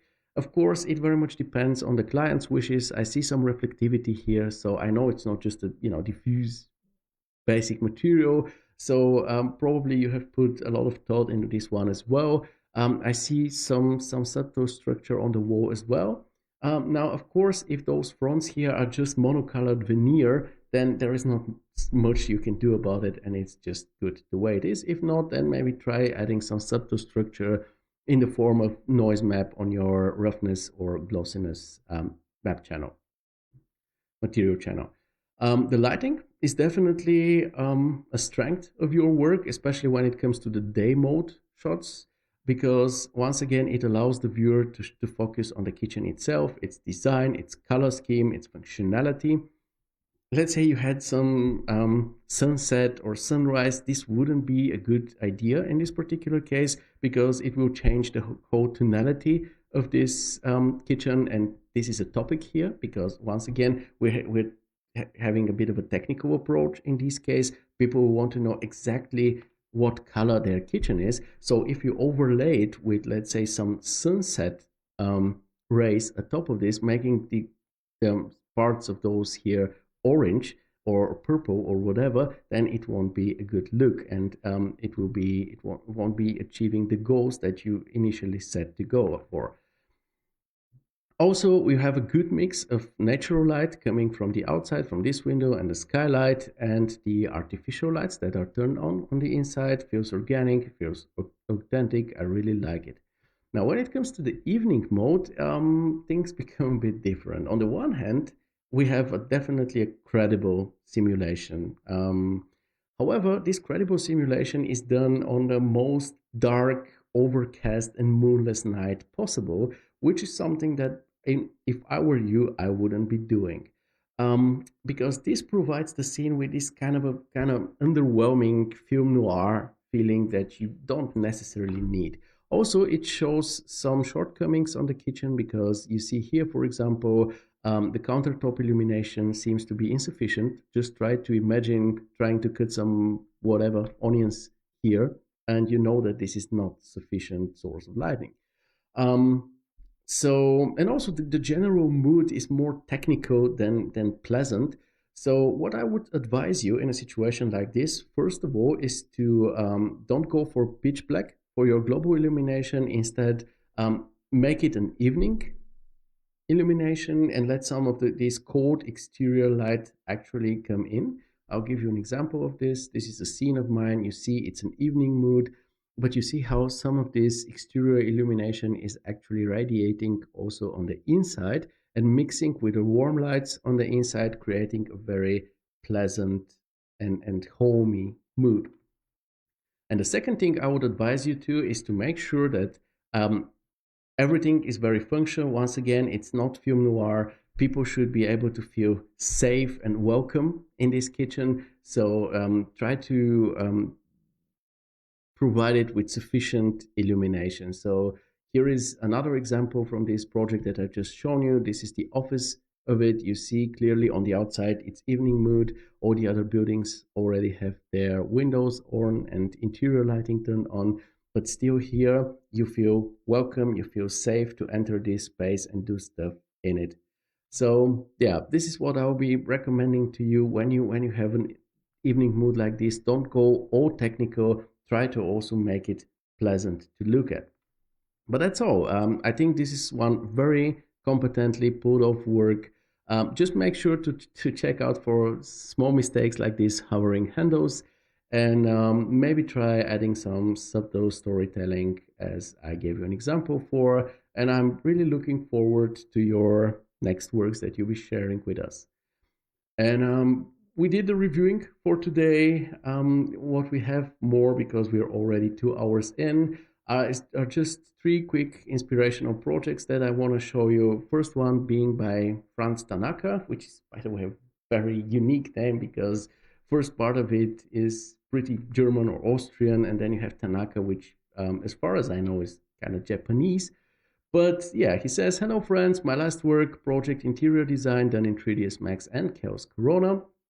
And why I wanted to show you this, first of all, he's a newcomer, and as I told you, I really like introducing new group members during the show. And secondly, the work itself is really a pleasure to look at. I very much here agree with Amit, who said that some depth of field on the second, so this shot, and especially the third one, will be more than welcome, especially here because the camera is very close to the backrest of this chair and to the armrest of it, but they are actually not important. It's just the foreground and part of the framing. So what we want to concentrate on and focus on is this laptop here. So using some depth of field on the chair here in the front would be a great idea. And the final shot is probably my favorite one. I absolutely dig the atmosphere of this office. It's very minimalistic, it's very simple, but at the same time, absolutely inviting. Looks comfortable as hell. So yeah, I just enjoyed it and wanted to share this one with you. Also, dear friends, if you're watching this, fix your carpet because currently it's very blocky and looks quite flat. Just you need a better texture or a better asset for this one. Sometimes we got to invest. We cannot always hope for the Chaos Cosmos library to solve all our problems. You can take the material for a new carpet there, but you either have to model it on your own or just buy some assets. This is just the way it is. Now let's move on to the second inspiration for today. It's a work called Green by Navid. Why is it inspiring? Well, it's a great take on architectural photography, very, very architectural shot, a mix of emotion and information, emphasizing the structure using some of these typical architecture photography techniques, such as repetition that we see here a lot of. And it's just a very strong and emotional shot, once again emphasizing the structures of this architecture that I wanted to share with you because it's really, really cool. And finally, let's take a look under the chaos spotlight and see who we find there. And it's a group member, somebody we all know very well. It's Tilina. We have talked about his work in this show. We have reviewed some of his works, or we have at least mentioned him, others. And I'm very happy to see him under the spotlight of chaos because he's consistently been delivering high quality works. Also, what he's doing is something special, something unique, something that's definitely not everyone's cup of tea and also not relatable to every potential client. However, he still keeps believing in himself, doing what he likes. And as you can see, it pays off. His also concepts are absolutely awesome. They're once again very unique, very nature oriented and inspired. And it's great to see him get the recognition he deserves. I'm very happy for you, man. Congrats on this, as I already wrote you here.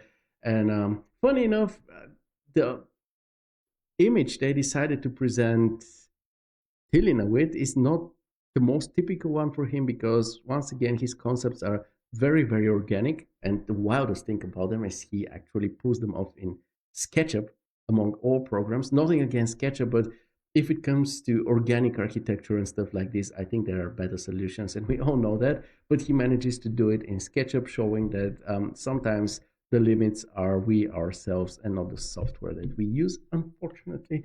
But yeah, once again, very happy to see this. And as I can see, I'm not the only one here. This is really, really awesome.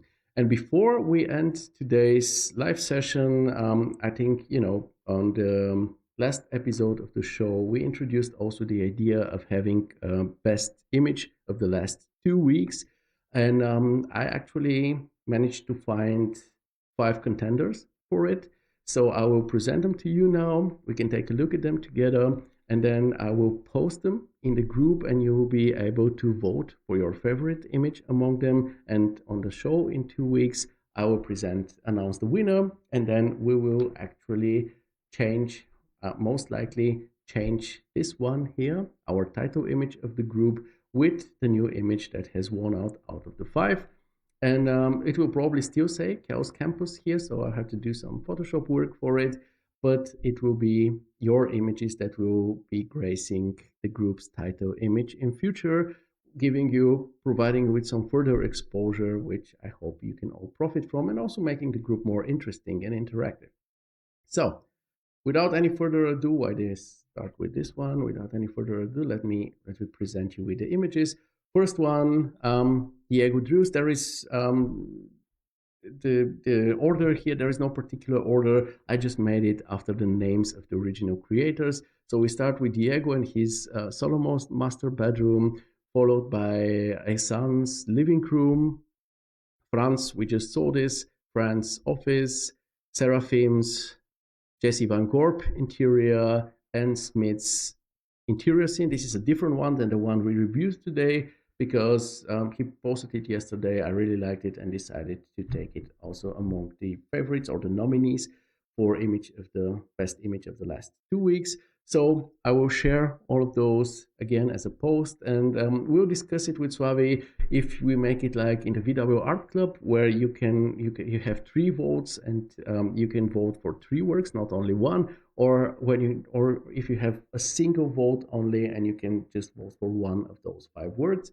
Well, and once again, we're experimenting a lot with stuff here, so it makes sense that it takes some time to figure it out until it's perfect. But yeah, I think that was it, folks. I think that should be enough for today after 2 hours and 10 minutes. Is there something else I want to share with you? I don't think so. So what I can say is just have a good rest of September. Stay safe, and I hope to see you again in 2 weeks. I think it's going to be October 1st. You cannot see it now, but yes, it's going to be October 1st. I hope you're safe. I hope you're healthy. Until then, rock on. I hope you enjoyed the show. It was a pleasure hanging out with you. Ciao. Bye, my friends.